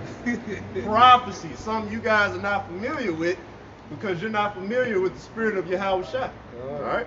Go ahead. That in the place where it was said unto them that ye are not my people. Now, where on earth has it been said that you are not my people? Well, it's all over the earth today where they say that you are not my people. But that started in America, man. Where it was like, no, you're not Israelites. All right? Because anytime prior to this here, America being established, we were known as the Israelites, man. You know what? Hey, man, that proof is talking about this place. Because we always talk about it in other countries, they acknowledge us as being the Israelites. It was really mainly America, North America. Yup. It wasn't the Vatican. See, back when the Pope was established and all that shit, we knew we were Israelites. Which proved that's not fucking Babylon. But yeah, anyway, it's telling you right here. Obviously, you're not going to be called Israelites. All right? You're going to be called something else. Where you about to go. And proof of that is here. You know what I'm saying? That's why we got to come out and make videos proving that we the Israelites. You know? That's why we got these names on this side. There we go. They're going to Psalm. Keep them from what? Being a nation. That's it. Yep. You know? Matter of fact, that's why in the book of Ezekiel, when he told Ezekiel, hey, make a stick and put them together, these two kingdoms, all right, and you're going to have to prophesy with it. He said that was meant for the future, all right? Because they didn't need it back then. Exactly. What you need this for? All right, Jake walking around, Judah flowing through his veins. Like, what you got to say, prophet? Hey, they knew who the prophets was, the Levitical priests doing sacrifices, all that. But no, that ain't going on no more. Jake just got done eating a hog head sandwich, man. You know what I'm saying? It's extra, triple baconator, man. Like your woman just got done with a big king crab leg about this long in her hand, man. Eating it and shit, man. It's continued from heritage. Right, eating what they had at the fair, alligator nuggets or something like that. Alligator Jake nuggets. eating that stuff, man. Alligator nuggets. Eating duck Nuts. and all that different stuff, man. So obviously this is happening, man. Obviously, because even in the time of Rome, how you know it's not talking about that is because you had a section of our people, Pharisees, Sadducees, and other Israelites who maintained who they were, man. It's dead. All right, the tribes knew who they were. Now in certain countries they didn't. All right, but here in America, nobody knows. Like what? Hey, you gotta get Jake, and if you try to convince Jake you're an Israelite, you're like, huh? Nobody was keeping the law, man. And all the tribes are over here. All the tribes went back, in Rome and in Jerusalem 2,000 years ago. I don't want him to go dead, but exactly. You finna hit it. And it says that in that place where it was said unto them, ye are not my people, there it shall be said unto them, ye are the sons of the living power. Exactly. So start with Elder Kazak, hey, going through this lesson. You know what I'm saying? Being headed by this elder. All right. We showing the people, hey, you are the sons of the living power. All right. And now you got other folks trying to find, well, y'all the sons of the living power, but we don't know. Like when it comes to detail, we don't know. We don't know tribe. You know, well, what if I'm from the tribe? We don't know. Well, tribe of Issachar, we don't know. Who is that in the Dominican Republic and Haiti? We don't know. We just know they Israelites. See, now you causing confusion. Because it's clearly different tribes. Clearly, that's going to be a question that get asked. Well, who is this tribe? So you mean to tell me the Lord wasn't going to get that answer to us, man? He gave the answer to us. We breaking it down, man. All right? We're breaking it down. So obviously in this land, it was going to come out teaching them who they are, man. It was going to come out saying, all right, yeah, you so-called Negroes that all this happened to, this fits the prophecy of who this would happen to. This has to be the so-called Negro who got it the worst. This has to be the head tribe. And why would Negro be the head tribe of Judah? Well, like you was getting into earlier. Look at them. The forefront, man. The fashion, the fighting, the drawing, whatever you want to do, Judah will be the leader of it, man. Anything that Judah put out there to do, guess what? Everybody else follow, man. Judah has a spirit of excellence. Excellent go back to excel. Yep. So whatever Judah put his mind to, he's gonna excel. Well, and it said that how he excelled above his brethren. You know, when he got the birthright. Like, you know, when he became the head tribe. And that's how you know who Judah is, because we talked about this earlier. Like when Issachar fights, he's fighting to show you his heart. Like Issachar, the Northern Kingdom has heart. Issachar has heart. Like he gonna fight to the death. Jake ain't trying to fight to the death. Jake is showing you, no, I'm superior than you. Yep. Like I'm playing this game to show my superiority. I'm on the court to show you that I'm the best player. Judah's always showing his sovereignty, man. He's showing I'm a god, I'm great. Right. He's always showing his greatness. Hey, and that's why we had saw like posters of LeBron and Curry down in the Dominican Republic. And they dressing like, you know, Judah. You know, it's the same spirit no matter where you go. And even just in North America, man, like you be amongst the other tribes, they act like Judah, man. You know? Issachar them swear up and down they niggas. That's what they say. And really they are, just a light-skinned version. But you know, hey, but they that's how they talk amongst each other.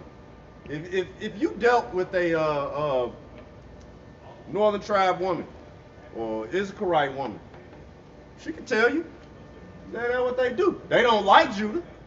All right, they like, nah, we won't fuck with them. Why don't you get with no man? He can. You know, they get mad at them if they fuck with one of us. You know, hey, but that's how they act towards each other. They say they fitted caps, Jordans, the way that they talk, everything.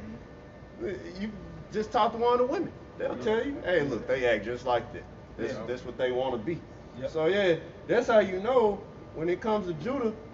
That start with Judah right there, man.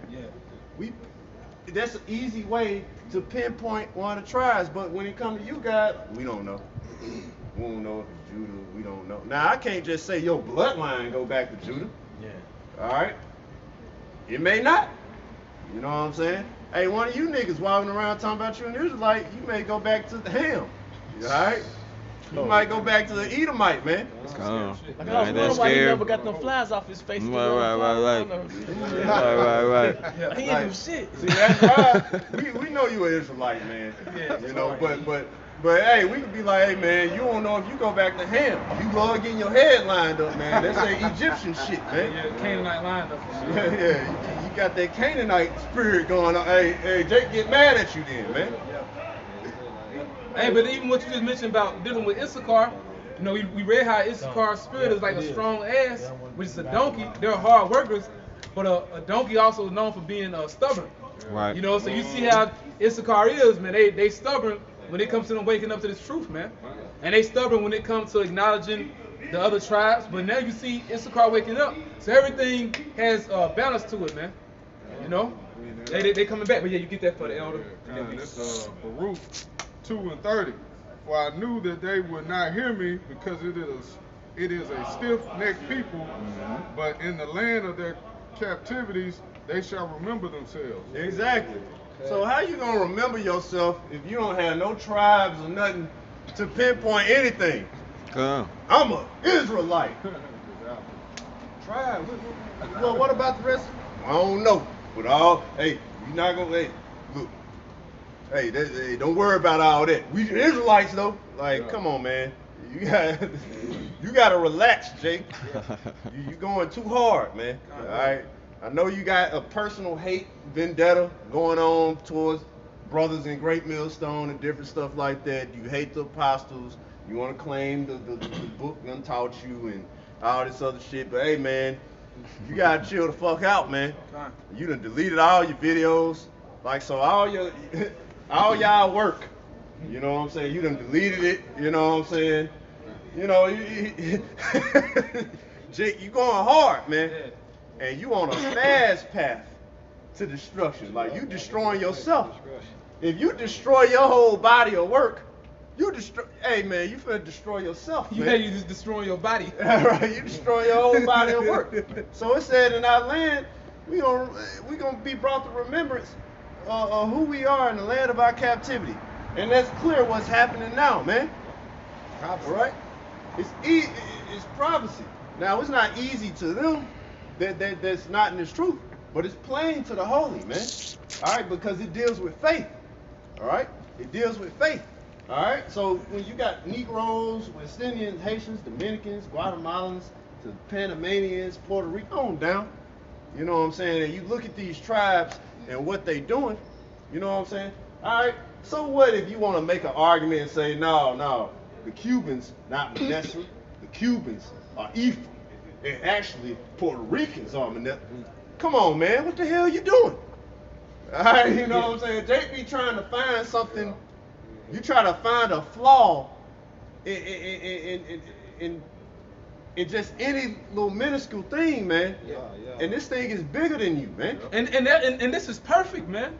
Like the scriptures say, man, be ye perfect, you know, as Yahweh is perfect. This, you know, the revelation of the tribes given to our priest Ariah is perfect, man. And then the scriptures say that all things be done decently and in order. So like you said, you can say you're an Israelite, but you got, you know, we don't know who the tribes are. That's not in order, man.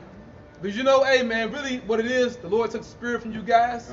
And this lesson isn't for you. We got to mention you because we got to let the congregation of Israel know these guys are going off and don't follow them. So we got to, hey, it says mark them that cause division, so you got to be brought up. Right. But the purpose of this, you know, video, this live show, hey, you know, we had to do it live, man. Just showing you this is us. And the Lord waking the tribes up, man. The Lord waking the tribes up. So, you niggas are lazy, man. You fucking lazy. See now, Elder Ariah, he was diligent when he was doing this, man. Yeah, he not in his right mind now. For right now. You know, who knows? He come back, man. In the end, we gonna see some shit. Alright? But, alright, he was diligent and diligently studying Hebrew and all these different things to get to these tribes, man. Alright? What you niggas do? Right. You over here trying to find a video on YouTube to debunk it, but you don't even do any groundwork to show us the correct way. Hey, normally when you say this tribe ain't right, we're expecting for your sign. Where your sign at of who they are. Not a we don't know. You know hey man, they might get an actual stick.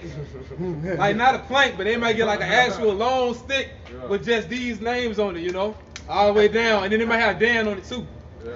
Hey man, we gonna see, man. Like you said, we gonna see things from you guys, man, because at this point we don't expect you to get better. And then, you know? and then just think about it, if we ain't had these names, the so-called names on there, just Judah, somebody gonna walk up and be like, so who is Judah? Well, what we gonna tell them then? We don't have the answer. And then the scriptures say, be ready to give an answer to every man. And the second question they're gonna ask, how do you know I'm Judah? Exactly. How you know according to the scriptures I'm Judah? You know? So you gotta have the names, man. Go down perfect. And one thing you know, even back in the world, being Jake, you don't really fuck with a man who always saying, I don't know.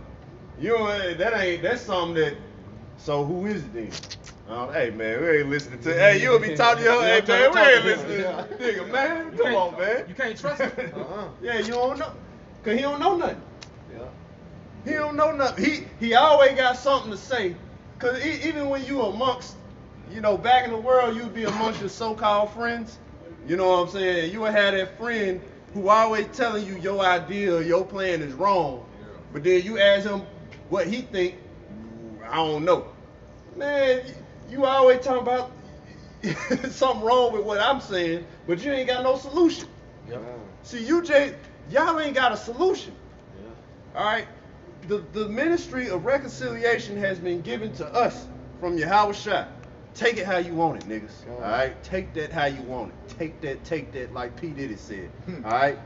Ministry of reconciliation has been given to us to bring our people back to the hope of salvation and bring them close to Yahweh Shai. Yeah. All right? So they can be saved. And that's what's happening. All right? So we out here telling them who they are. You're not giving them a solution.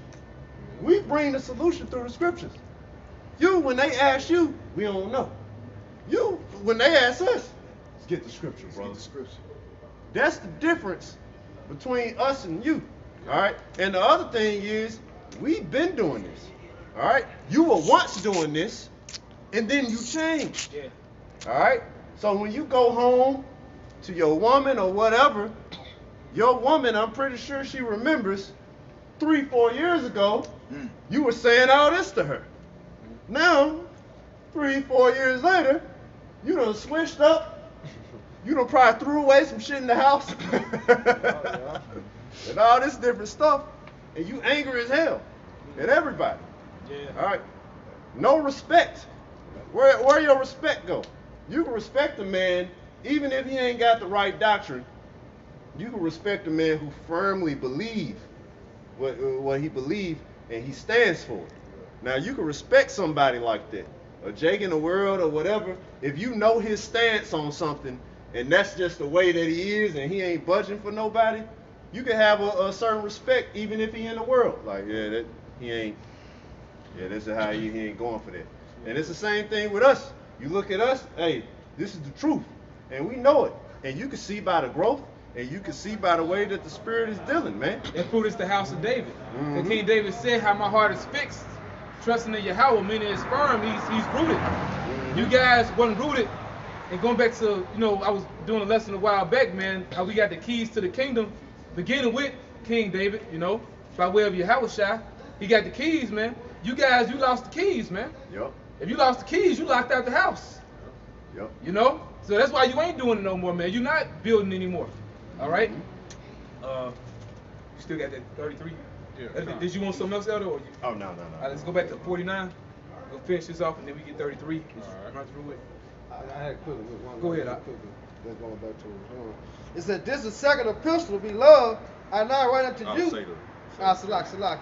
This is 2 Peter 3:1. This second epistle, beloved, I now write unto you, in both which I stir up your pure mind by way of remembrance. Just by way of remembrance, remember who we are, man. That's it. This is what we bringing out now. So ye once knew this. We once knew that. We knew we was Israelites in the ancient world, man. Mm-hmm. But we lost that knowledge. Yep. Hey, it's, like you said, all things are plain to the holy, but stumbling blocks to the wicked. I got one real quick. In Psalms 139:15, it's King David says, my substance was not hid from thee, when I was made in secret and curiously wrought in the lowest parts of the earth. Yeah. So going back to when he was being formed in his mother's womb, and then we had got a scripture in class, man. How how wisdom is going to return to them, and basically in every lifetime. Now we fell away during slavery. There has to come a falling away first. Actually, going back to 70 AD, that's when it began. But also when we came to the Americas on cargo slave ships, and before that, what Esau did to the northern tribes, that was us falling away too, man.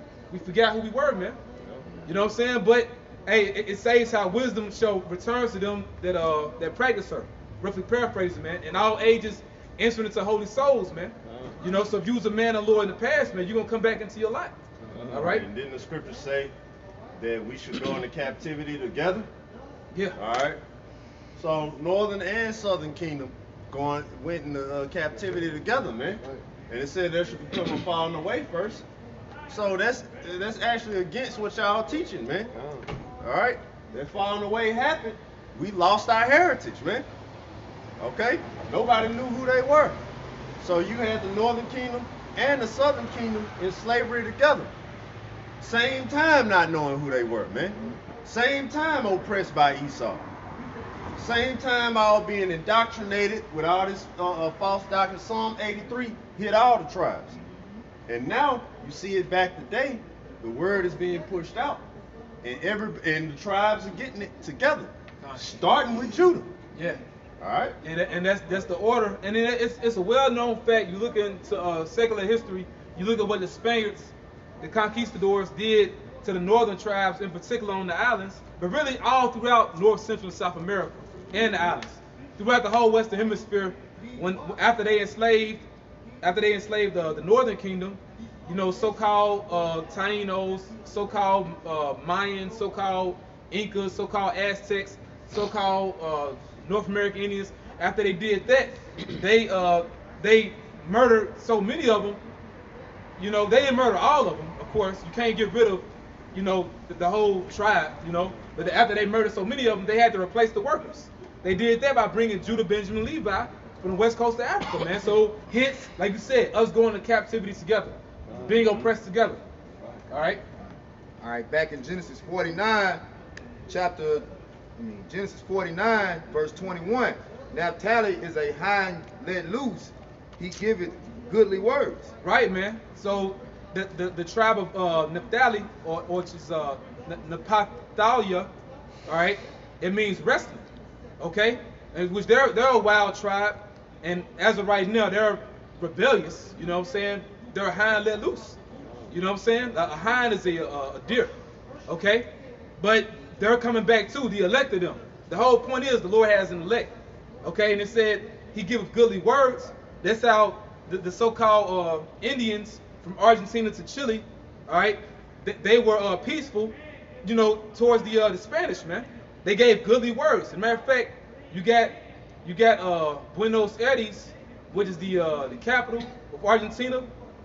You know, it actually means good air, or like good breath. It's like goodly words, man. So it's certain spiritual things proving who the tribes are, man. It's like even dealing with Judah, which we gonna get into the attributes of all the tribes, man. They call so-called black people ebony. If you dark skinned, they'll say ebony. All right, that goes back to Igbo, man. Right. Well, I bar the Hebrew, man. Right. You got what's called Ebonics. Right. Ebonics. You know how Jake speak in slang or whatever? man. It's kind of like a Hebrew English version of talking, man. Yeah. When you get into certain things, man. Even like, for example, we grew up down south. We would say Jew coming up. It's known in Jackson, Mississippi. We say Right. Jew when we talk to each other. Matter of fact, and me and this brother English teacher, she said we'd be wrong for calling each other Jew. Come to find out, we wake up to the truth. We wasn't wrong when saying that. Right. You know, we are the real Jews, so to speak. You know, Judah or whatever. But Chicago, they'll say Joe. Out east, they'll say Yo. You know what I'm saying? Hey, but going back to how we would speak, man.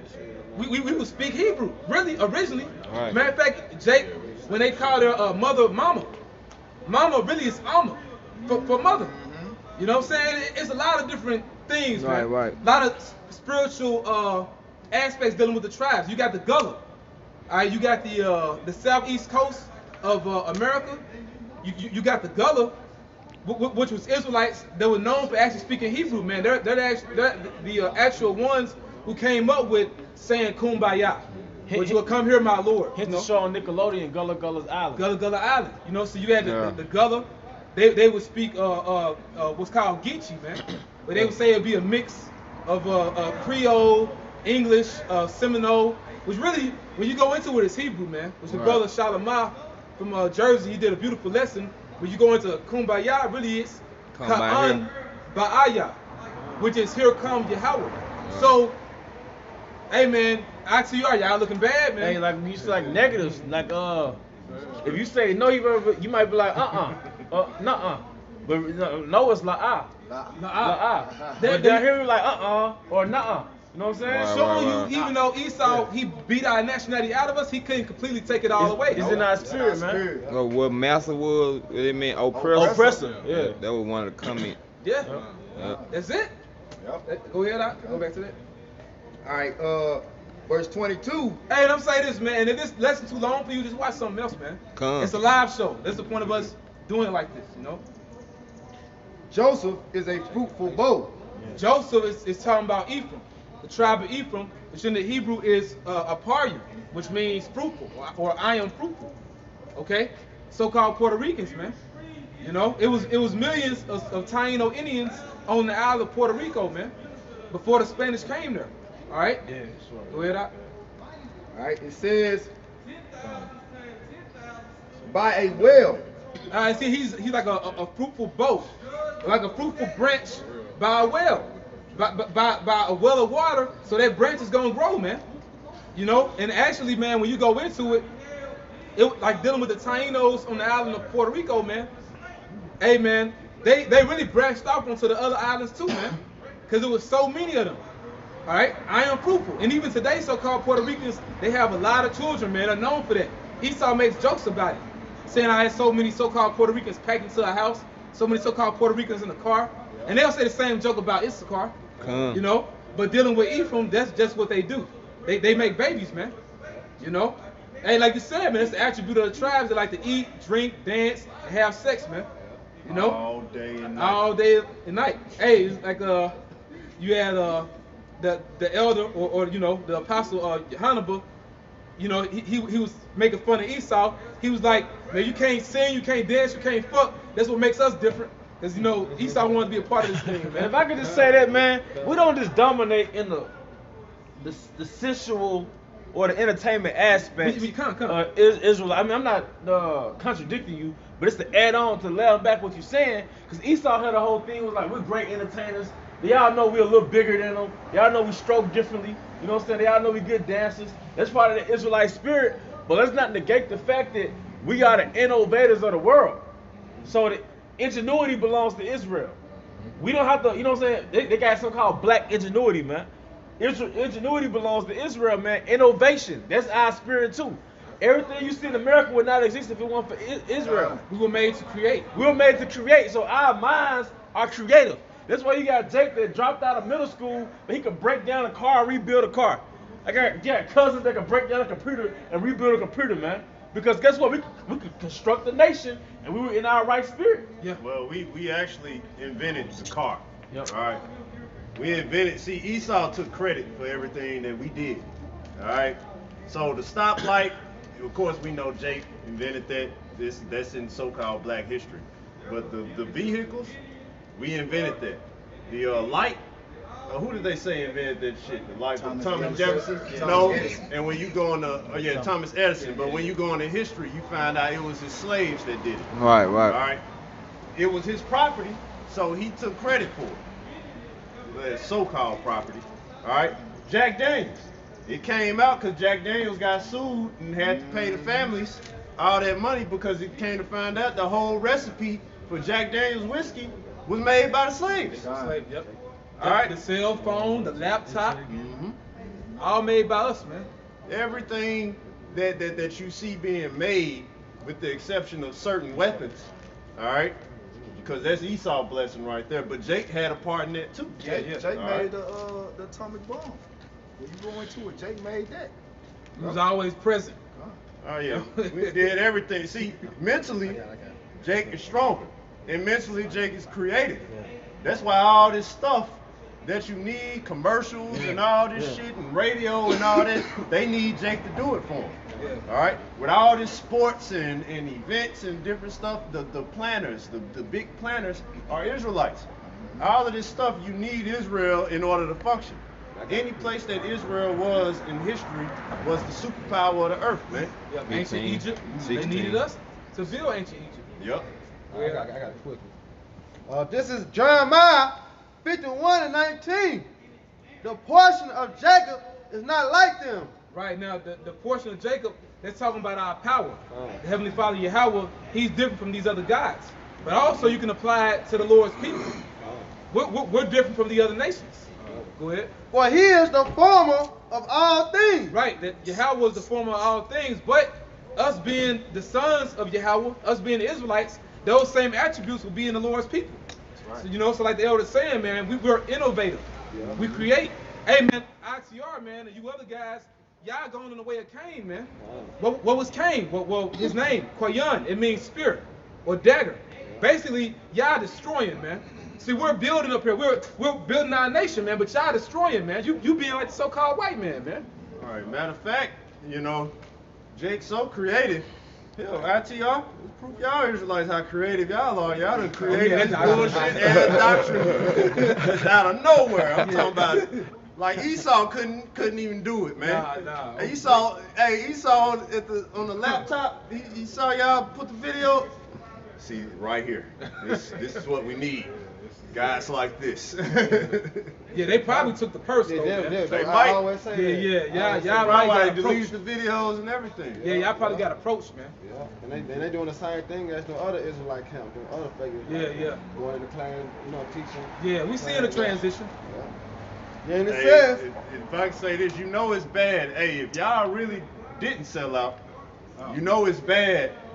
If everybody looking at you like, yeah, they probably done sold out. This how much they fucking up. Yeah. That's how bad you look to the point where everybody think, hey, these guys done sold out, man. Right. That's how horrible you're doing. I'm talking about horrible attention. Now you guys are known for being attention whores.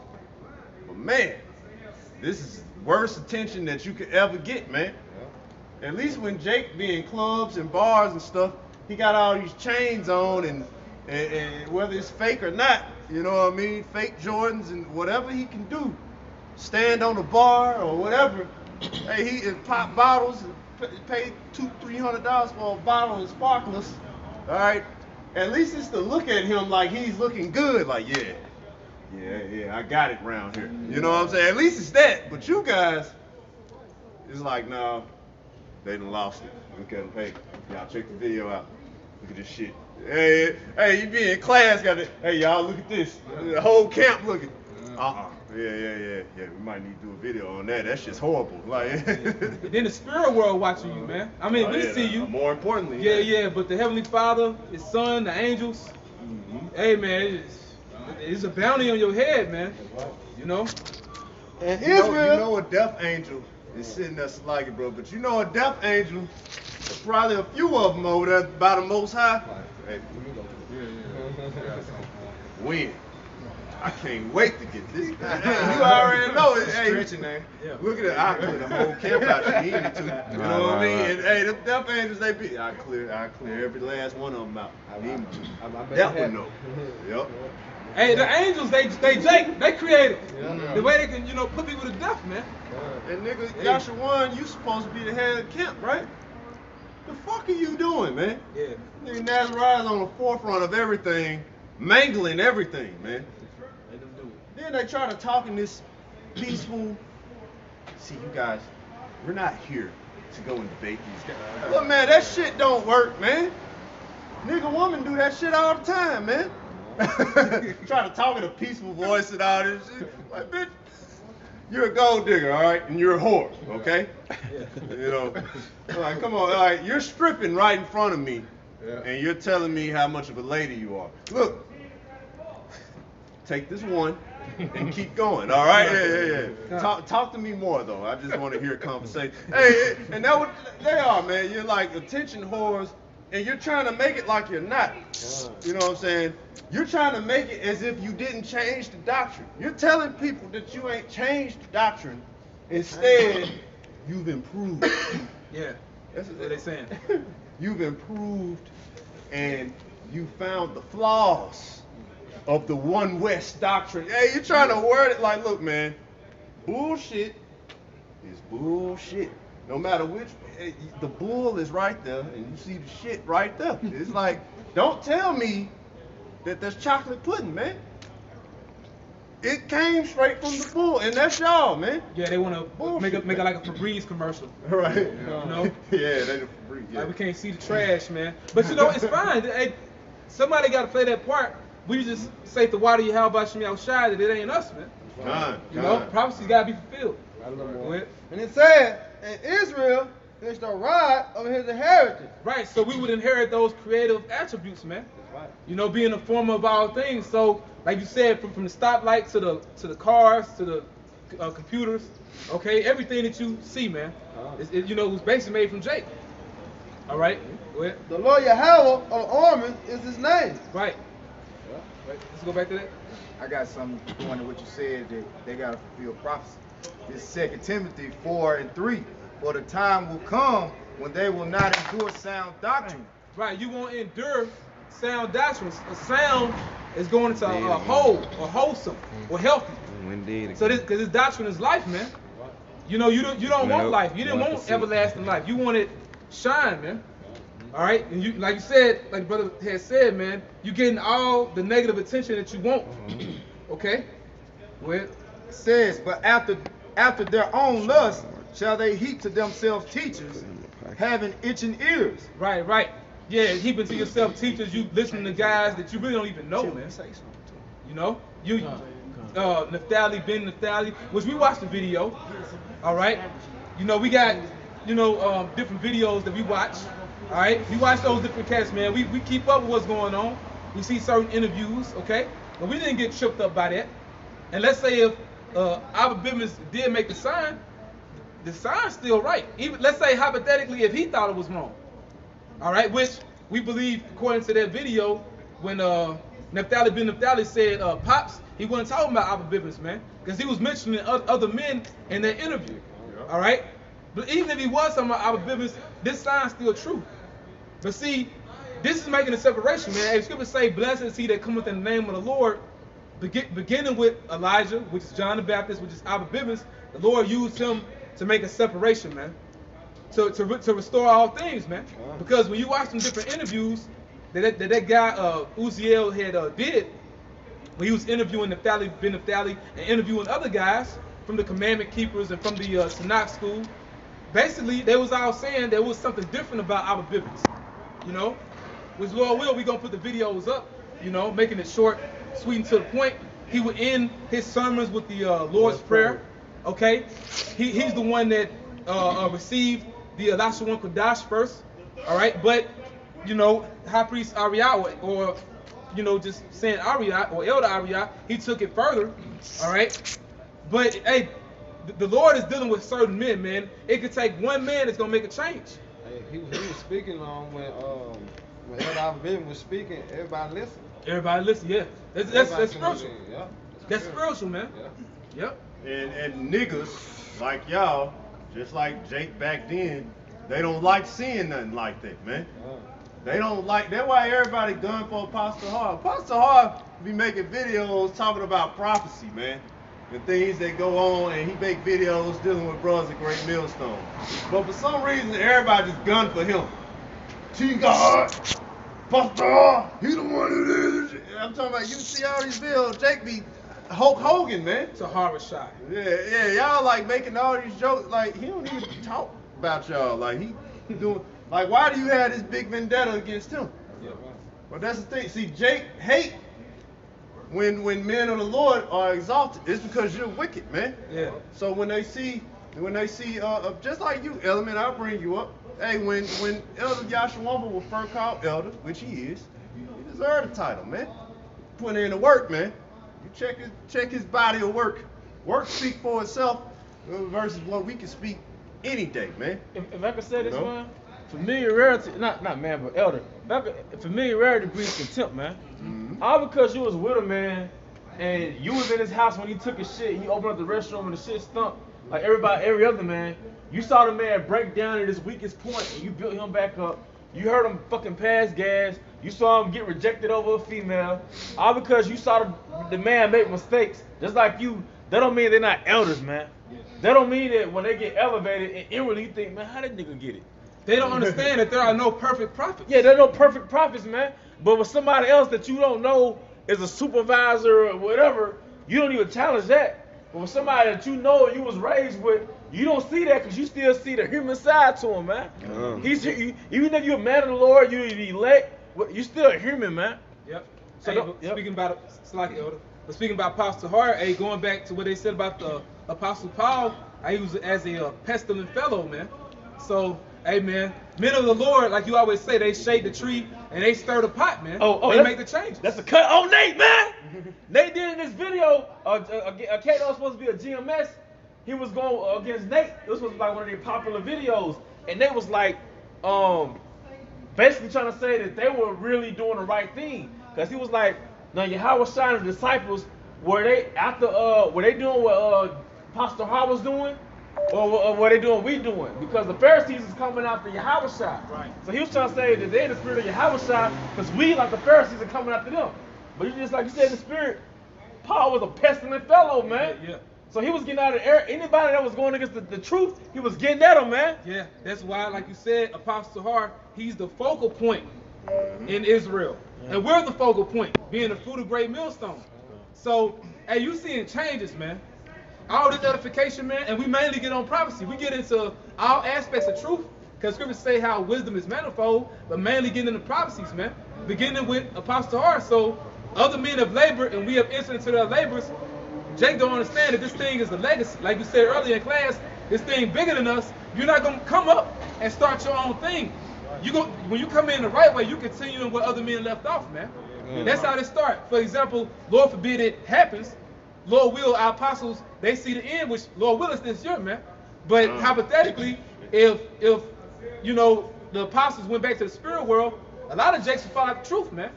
They'll lose hope. You know what I'm saying? That they'll be crying and shit, going crazy, which we'll cry too. Yeah. But we understand, man, the apostles, man, fuck them. They want us to continue, man. Right. And that's the spirit you're supposed to be in, you know? Because their elders went to the spirit world, and man. They continue. And they continue, man. And then they building on their righteous foundation, man. Yep, which is Yahweh Shai. Yahweh Shai, being the chief cornerstone. And it's constantly growing. You continuing the things you've been taught. And that's what you guys ain't did, man. You didn't continue in the things you were taught. If I was talking about Element when it came to Elder Yashawamba, he had a video, you ain't no elder, man. I'm talking about upset. Well, you came. Right. And that's the thing. See, you hate when men of the Lord are exalted in the faith. You know what I'm saying? Nah, you don't hear us going around bragging on ourselves, I'm this, I'm that, and such and such, such and such. That really be you guys who do that. I'm this and I'm that. But we don't go around bragging and I'm this, I'm that, and power seat, and all this different stuff, man. No, what happens is in the faith, the camp grows. You know what I'm saying? You grow with this truth. You start seeing a bigger output of videos. You start seeing different things happen where you see brothers like, man, brother's growing in the spirit. Brother broke that down, and hey, that video might get uploaded on Possible Bar channel or something like that, man. And as a guy who the spirit not dealing with, who once had the faith, and you ain't got it no more, it's like you just sitting over there at the computer with a Budweiser and a white beater on with a stain on it, and you just look at this shit. And you just drinking it. It's like, man, but come the next day or whatever, you ain't going out to go teach. You ain't gonna continue in what you've been taught. You gonna try to find a way to debunk what happened. And even if a brother did a video that was true, like just so messed up and so full of hate that you can't even admit. Well, all the brothers in this faith do videos that are true, but you're so fucked up with pride and hate and this vengeance that Satan done got on you. The seed of Satan is deeply rooted in you, man. You look at that video and you can't even say it's true. Like you hate him so bad that a video, yeah, we the Israelites. Hey, was that a true video of him saying we the Israelites? Hey, it'll take you probably like 40, somebody asking you that same question 40 times just for you to say, yeah, it was true. But they doing this, and that's the type of people that you are, man. They're murderers. Yep. Going in the way it came, man. Scripture say if you hate your brother, you a murderer, man. Because we ain't do nothing wrong to you guys, but somebody gotta fulfill. It's all good. They going live again. I don't like that shit. It's good. Yep. Yeah. Read that again. This is Genesis 49:22. Joseph is a fruitful bow, even a fruitful bow by a well, whose branches run over the wall. Right, now it says Joseph is talking about the tribe of Ephraim. Joseph and Ephraim, they're interchangeable when you read the scriptures, all right? Because Ephraim was Joseph's principal son. He got the greater blessing, even though he was the youngest out of Ephraim and Manasseh. all right, he will be more fruitful, man. So he's as a fruitful bow, even a fruitful bow by a well, whose branches run over the wall. Then it goes to two things, you know. Ephraim was fruitful. You had a lot of Taino Indians, so-called Taino Indians, really, you know, tribe of Ephraim. There was a lot of them on the island of Puerto Rico, and they actually would branch off onto those other islands, man. You know, because there was so many of them. But also dealing with the women of the tribe of Ephraim, you know, when the Spanish conquered the island of Puerto Rico, which really in the Hebrew, it's you got Bayath, you got Rosh, and you got Kwarakwai, which means house of the Lord of the land. You know, that's really what it means. But basically, you know, the Taino women would basically be running over the actual wall to those damn Spanish, man, to those Spaniards. And that's where you get what's called mestizos. It's basically a mix of so-called Indian with so-called Spanish descendants, all right? Which really, dealing with the men carry the seed. It's a lot of so-called Puerto Ricans that are light-skinned. They're still Ephraim, man, all right? Just because they're not all light-skinned, man, they're not all dark-skinned, excuse me, just because they're not all dark-skinned doesn't mean they're not Ephraimites, man. All the tribes, they come in a variation of colors. We can get Hosea 7-8, because Ephraim, they're going to look different. And then dealing with the Northern Kingdom in general, a lot of so-called Latinos, a lot of them are light-skinned, and a lot of them are dark-skinned. All right? Yep. We went to the Dominican Republic and Haiti. We've been there. We saw some dark-skinned Simeonites. We saw some light-skinned Simeonites. All right? If you want to deal with the Northern Kingdom. You know, in 2009, me and my brother Lahab, we went to Puerto Rico, and we saw some light-skinned Ephraimites. We saw some dark-skinned Ephraimites. That's just how it go. Dealing with Judah. Not even just dealing with the Northern Kingdom, man. Dealing with Judah, you're going to see some light-skinned Judites. You're going to see some dark-skinned Judites. You guys get caught up in color, man. Really, you're not. So, brother, ain't saying that King David was light-skinned. Like you said, it means youthful. He was young, man. He wasn't filled all the way out. He was lanky. Yeah. You know what I'm saying? Because it was the contextual. It was all about context. The whole context was this was the least likely person to defeat Goliath. So color wouldn't mean as much as it would the youthfulness would. You know, and he wasn't developed yet. Like your adolescent son might be 17, but he'll look like the brother Ayana. You know, he'll be tall, but he don't have that build yet. He don't have that frame. He don't have that frame.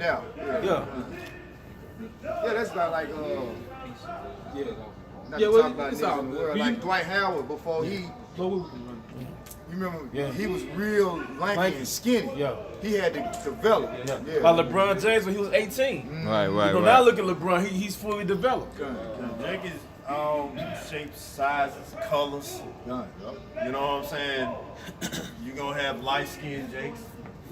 Hell, you got albino Jakes. You know what I'm saying? You're going to have light-skinned Jakes all the way down the spectrum, dark-skinned Jakes, man. Right. That's the way that it is, man. Go. We are as the sand of the sea, man. Right.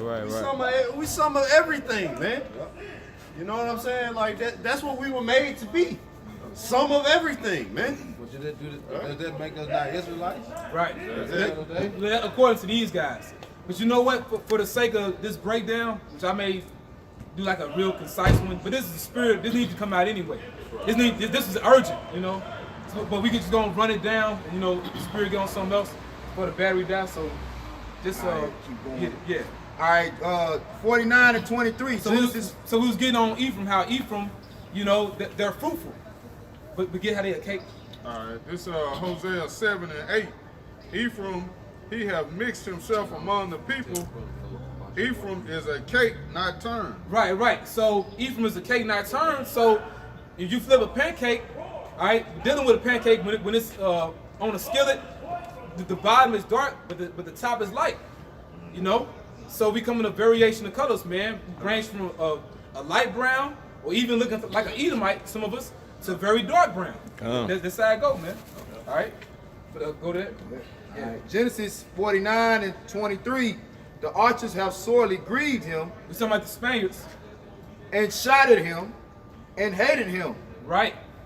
You know, that's why there was only about 500 Taino Indians left, you know, on the island. You know, which, hey man, if the battery dies on Yahweh Shai's coming back, brothers can go to GMS Kabasha War 3, and the rest of the breakdown will be there, you know. But go ahead out. All right, it says, but his bow abode in strength. His bow, talking about his rod and his testes, right? Because they're fruitful. So even though the Spaniards killed, murdered so many of them, hey, the Lord still preserved their seed. Okay? Hey, so his bow abode in strength. He's still making babies, man. And even today, guess what? A lot of them look like, a lot of them don't look like the typical Ephraimite, but guess what? They still Ephraim. They still here, man. That's right. You know, you even had that one, Jake, was me and the elder brothers of how we be watching them, man. You got that channel called Passport Kings. You know, not too long ago, that one Jake here went to Puerto Rico saying I was safe to travel, whatever. But the point is, he was saying how the people are. All right, and when he explained the people, it lets you know we the same people. But go ahead. All right. It says, and the arms of his hands were made strong by the hands of the mighty power Yahweh of Jacob. Right. And thence is the shepherd, the stone of Israel. Right. Right, so that tribe is still here. Ephraim is still here. All right. Also, Manasseh is still here, which are so-called Cubans. Okay, which Manasseh in the Hebrew is Manasseh, which means made to forget. You know, because the Lord had made Joseph forget his affliction, man, when he was sold into captivity in Egypt.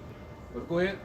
It says, even by the power of thy father, who shall help thee, and by the Almighty, who shall bless thee with blessings of heaven above. Right, because the island of Puerto Rico is a fruitful land. So it's letting you know the location, man.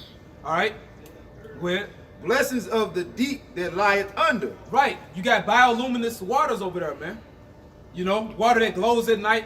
You have that frog that's called coqui. You know, it whistles at night. You know, you have El Yunque or El Yunque, which means the anvil, the rainforest over there, man.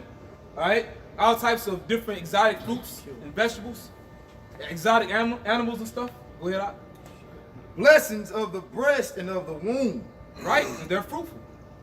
The blessings of thy father have prevailed above the blessings of my progenitors, unto the utmost bound of the everlasting hills. They shall be on the head of Joseph, the tribe of Ephraim, and on the crown of the head of him that was separate from his brethren. Showing you the Lord is comparing when Joseph was sold into captivity and separated from his brothers. The Lord is comparing that to when the northern kingdom, beginning with Ephraim, was separated from Judah. Hey. You know, when we were separated as a nation, man. That's how he's comparing it. Because the other tribes were over here in the western hemisphere. All right, while Judah, Benjamin, Levi was still in the land of Israel. All right, go ahead. Go ahead. From his right hand went a fiery law. A fiery law. Yeah. Because, fiery law. Right, because that main ship basically wrote the laws in those tables of stone. It wrote them with laser beams. Go ahead. For them, yea, he loved the people. Yep. All his saints are in thy hand. Right, and that's talking about the Israelites being saints too. All right, go ahead. And they sat down at thy feet, every one shall receive of thy words. Right, and it happened. You can read Exodus chapter 20. Go ahead. Moses commanded us a law. Read it up too, Bob.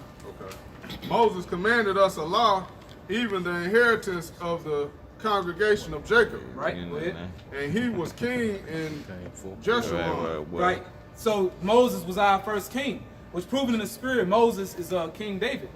All right, because ultimately we would have one king. You know, aside from our Lord Yahweh, under him would be King David. You know, but King David and Moses is the same person. Also Peter.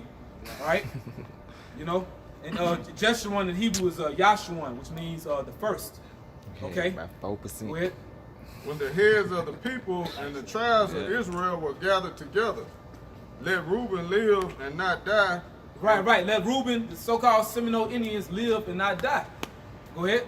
And let not his men be few. Right. Because when you look into it, man, the so-called Seminole Wars, hey, man, a lot of Reuben died in them wars, man. A lot of Reuben, they didn't make it, you know? Hey, and basically they was forced into signing treaties, man. And pretty much after the Third Seminole War, there was only about 200 Seminole Indians left in Florida, man. So that's why I said let Reuben live and not die. But that's still here. That tribe is still here. And as a matter of fact, you know, before they were called Seminole Indians, which like Seminole it means runaway or wild one, they was called Muskegee or Creek. They was among them, you know. You know, yeah, they was among the Cherokee too. You know, the Cherokees primarily Gad, because once again, see, Reuben moves around. You know, so they was among Gad a lot. You know, Reuben was heavy in Alabama. Reuben was heavy in Georgia. All right, but see, they was called Muskegee. All right, and before they was called Muskegee, they were called Kata. You can look it up yourself. They were called Kata, which that's Hebrew, man. That's just straight up Hebrew. Because when you break it down, you got I want to say it's Aishathya Kata, which basically it's my wife, and Kata is sin. So my wife sin. Basically, they knew they had went off because you know Israel is the Lord's woman. You know, so they say Kata. You know, really it's Hebrew though, man.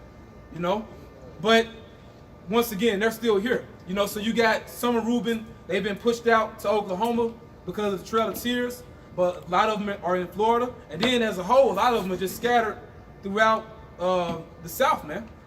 And all over America, but they scattered throughout the South, man. Go ahead, Doc. And this is the blessing of Judah. And he said, Hear, Lord, the voice of Judah, and bring him into his people. Right, hear the voice of Judah because Judah caught hell. All right? When we got hauled on those slave ships and got brought over here, man, that's why I said, hear the voice of Judah, man. Okay? And it said, bring him unto his people. The other tribes are already over here in the Western Hemisphere. The whole purpose, even though the Lord punished, you know, the tribes, Judah got brought over here on cargo slave ships to bring them to the other tribes. And ultimately, the Lord would put spirit on Judah to start teaching the truth, to gather the tribes together, man. You know, so bring them unto his people, the other tribes, showing you how Judah will be brought to North America. All right, go ahead. Let his hands be sufficient for him, and be thou and help unto him from his enemies. Let his hand be sufficient for him. In other words, preserve him. You know, because Esau wanted to exterminate Judah, man. He wanted to exterminate all the tribes, but he knew that Esau knew that Judah was the head tribe, man. You know, and that's why I said, be thou in help for him, be thou in help to him from his enemies. I'm talking about Esau. All right.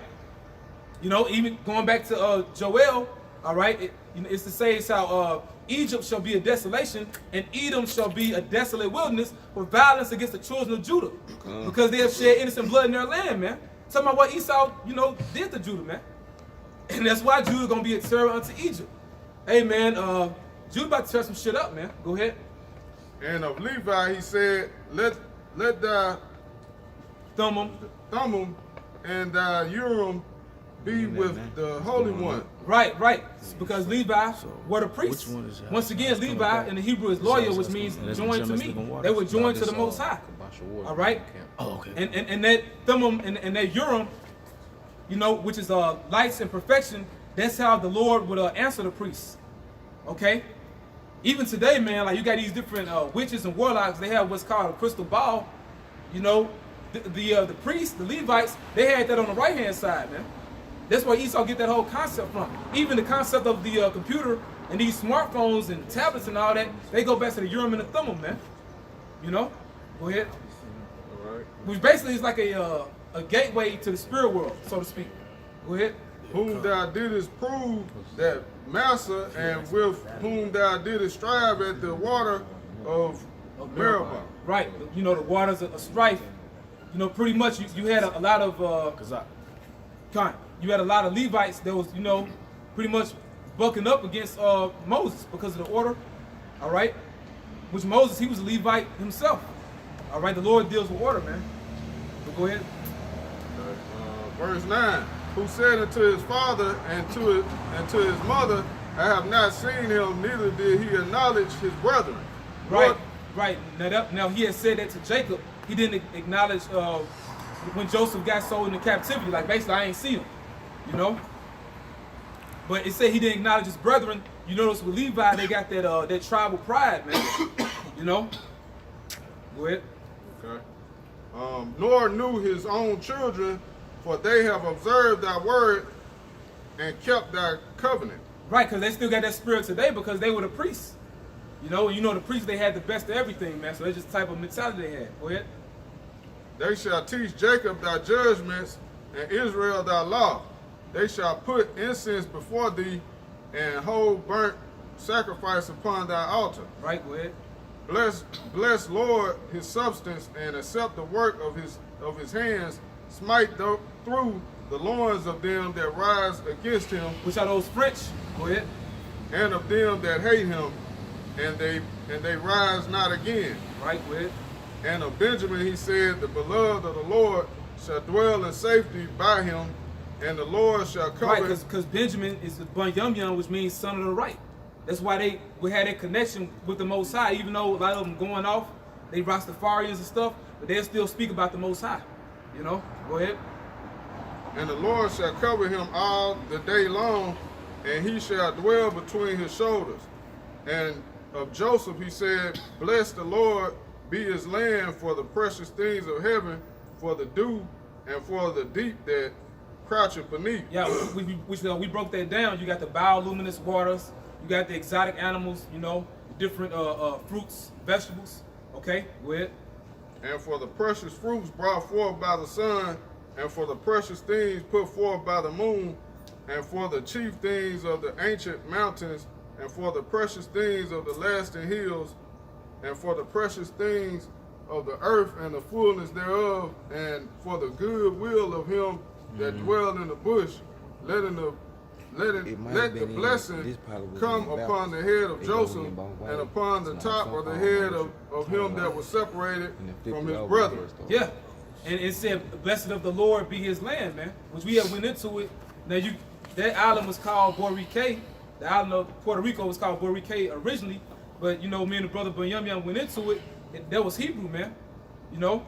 But even dealing with, for example, you have Boricua. You know, a lot of you so-called Puerto Ricans call yourself Boricua. That's similar to saying Barakia, which actually means blessed of Yahweh. Okay? And then you knew about the Most High, man, but you fell away. So instead of you calling the Most High Yahweh and his son Yahweh Shai, you would call the Most High Yahya. You would call Yahweh Shai Yahya, and that's known history. Go ahead. His glory is like the firstling of his bullock, and his horns are like the horns of unicorns. With them he shall push the people together to the ends of the earth. Right. Now this goes into two things. Ephraim actually led the other tribes over here, man, because Ephraim was the head tribe. But also, through the spirit of Yahweh Shem Yahweh Shai, the Lord brought them over here for them to be unified with everybody, man. For them to be unified with Judah. And ultimately, you got Ephraimites teaching the truth, man. And the elect are being gathered by way of the internet. So the horns of unicorn going to the satellites, man. Go ahead. And they are the 10,000s of Ephraim, and they are the 10,000s of Manasseh, and of Zebulun, he said. Right, which Manasseh are the so-called Cubans. But go ahead. Rejoice, Zebulun, in thy going out, and Issachar in thy tents. Which we went into that. The so-called Mayans and Aztecs, they coexisted. All right, which today are so-called Central Americans and so-called Mexicans. Go ahead. They shall call the people unto the mountain. There they shall offer sacrifices of righteousness, for they shall suck of the abundance of the seas and of the treasures in the sand. Right. Now, even though you watch movies like Apocalypto, where they were sacrificing people, originally they was worshiping Yahweh, you know, and sacrifice to the Lord. Go ahead. And of Gad he said, blessed be he that enlargeth Gad. Right, so Gad would dwell primarily in Canada and North America. All right, so they would get the largest portion of land out of all the tribes. Go ahead. He dwelleth as a lion, and teareth the arm with the crown of the head. Right, he dwelleth as a lion, so in Canada and in North America, all right, dwelleth as a lion, like a lion in the savannah. They have a lot of land. But it said he teareth the arm that's going into the blood brother covenant. You know, they would actually make covenants. They would cut their arm, cut each other's arm, but, you know, put the blood together, and they make a pact, man. Similar to the pact that King David and Jonathan made. Even though King David and Jonathan didn't cut themselves, but they had that bond in the spirit. So Gad kept that spirit alive, man. And it said with the crown of the head, that's going into the war bonnet. You know, the feathers on the head. Go ahead. And he provided the first part for himself, because there in a portion of the lawgiver was he seated, and he came with the heads of the people. He executed the justice of the Lord and his judgments with Israel. Right, and me and the brothers in Atlanta, we went to a location called Kalamoki, which when you look it up, man, that's Hebrew. It was a location that Gad had. They had a temple mound there, which you have the words Kala and Makai, which Kala means to be finished, and Makai means to decrease. So basically to be decreased at the end, man, because the troop would overcome Gad. Okay? But that's proving that that's them. But go ahead. We're going to read to 24 last verse. Okay. And of Dan he said, Dan is a lion's whelp. He shall leap from Bashan. But like we had said earlier, the last you read about Dan is basically in Judges chapter 18. Okay? Where they was committing idolatry. Go ahead. And of Naphtali he said... Right, Slakia. And to mention, they're not a part of the 12 tribes now. They've just been mixed among the tribes, so they don't exist as a tribe. Right. All right? Make that clear. Go ahead. And of Naphtali he said, O Naphtali, satisfied with favor and full with the blessing of the Lord. Possess thou the west and the south. Which is Argentina and Chile. Letting you know the locations, man. All right, go ahead. And of Asher he said, let Asher be blessed with children. Right. Let him be acceptable to his brother. Right, you see a lot of so-called Brazilians, they have a lot of children, so-called Colombians, a lot of children, etc. Okay? And it said, read that last part again. It says, let him be acceptable to his brethren. Talking about those Amazonian tribes, man, because the rest of the tribe of Asher actually look at them like heathens, man. You know, because they're outcasted, and when they move to the city, so to speak, in urban areas, those Amazonian tribes, they basically they get the worst work, and they're not accepted. You know. Go ahead. And let him dip his foot in oil. We're talking about the land, dealing with Venezuela. Venezuela is known for having a lot of oil, man. All right, go ahead. Thy shoes shall be iron and brass. Meaning the ground that they walk on is rich in minerals and resources. Shoes shall be iron and brass. Once again, Brazil is from the Hebrew bazar, and it actually means iron. Okay? And then you went into the minerals and resources, rich in copper, and rich in some of everything, man. Go ahead. And as thy days, so shall thy strength be. Meaning, even though they get old, they still maintain their strength. Similar to Caleb, when he got it like 80 years old, he was still like a young man, real strong, man. That's how them so-called South Americans are, man. You know, tribe of Asher. Go ahead. There is none like unto the power of Jeshurun, who rideth upon the heaven in thy help, and in his excellence on the sky. Right. So that's the point, man. You know, proving the Lord about to come back in the chariots to deliver the tribes, man, to gather us together. So, you know, we made it concise at the end, but that's what you need. It was a live show, but that proved the point, man. All right, we know who the tribes are. And the Spirit got it to, now, we could all break the 12 tribe sign down now, man.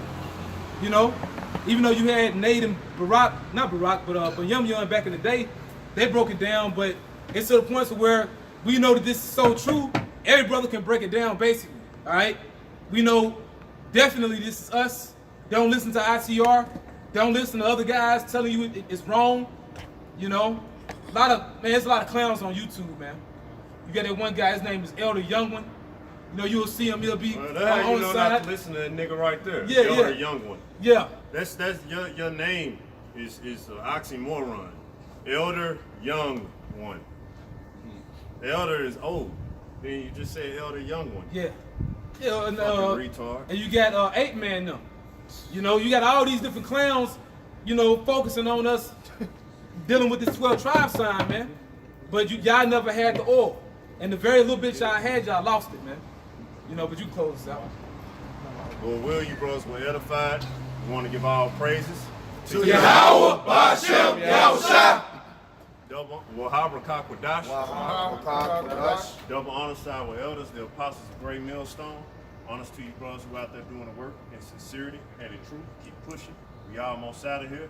With that, death to America! Death to America! Shalom. Shalom. how about Shem Yahweh Shabbat Shalom. Shalom.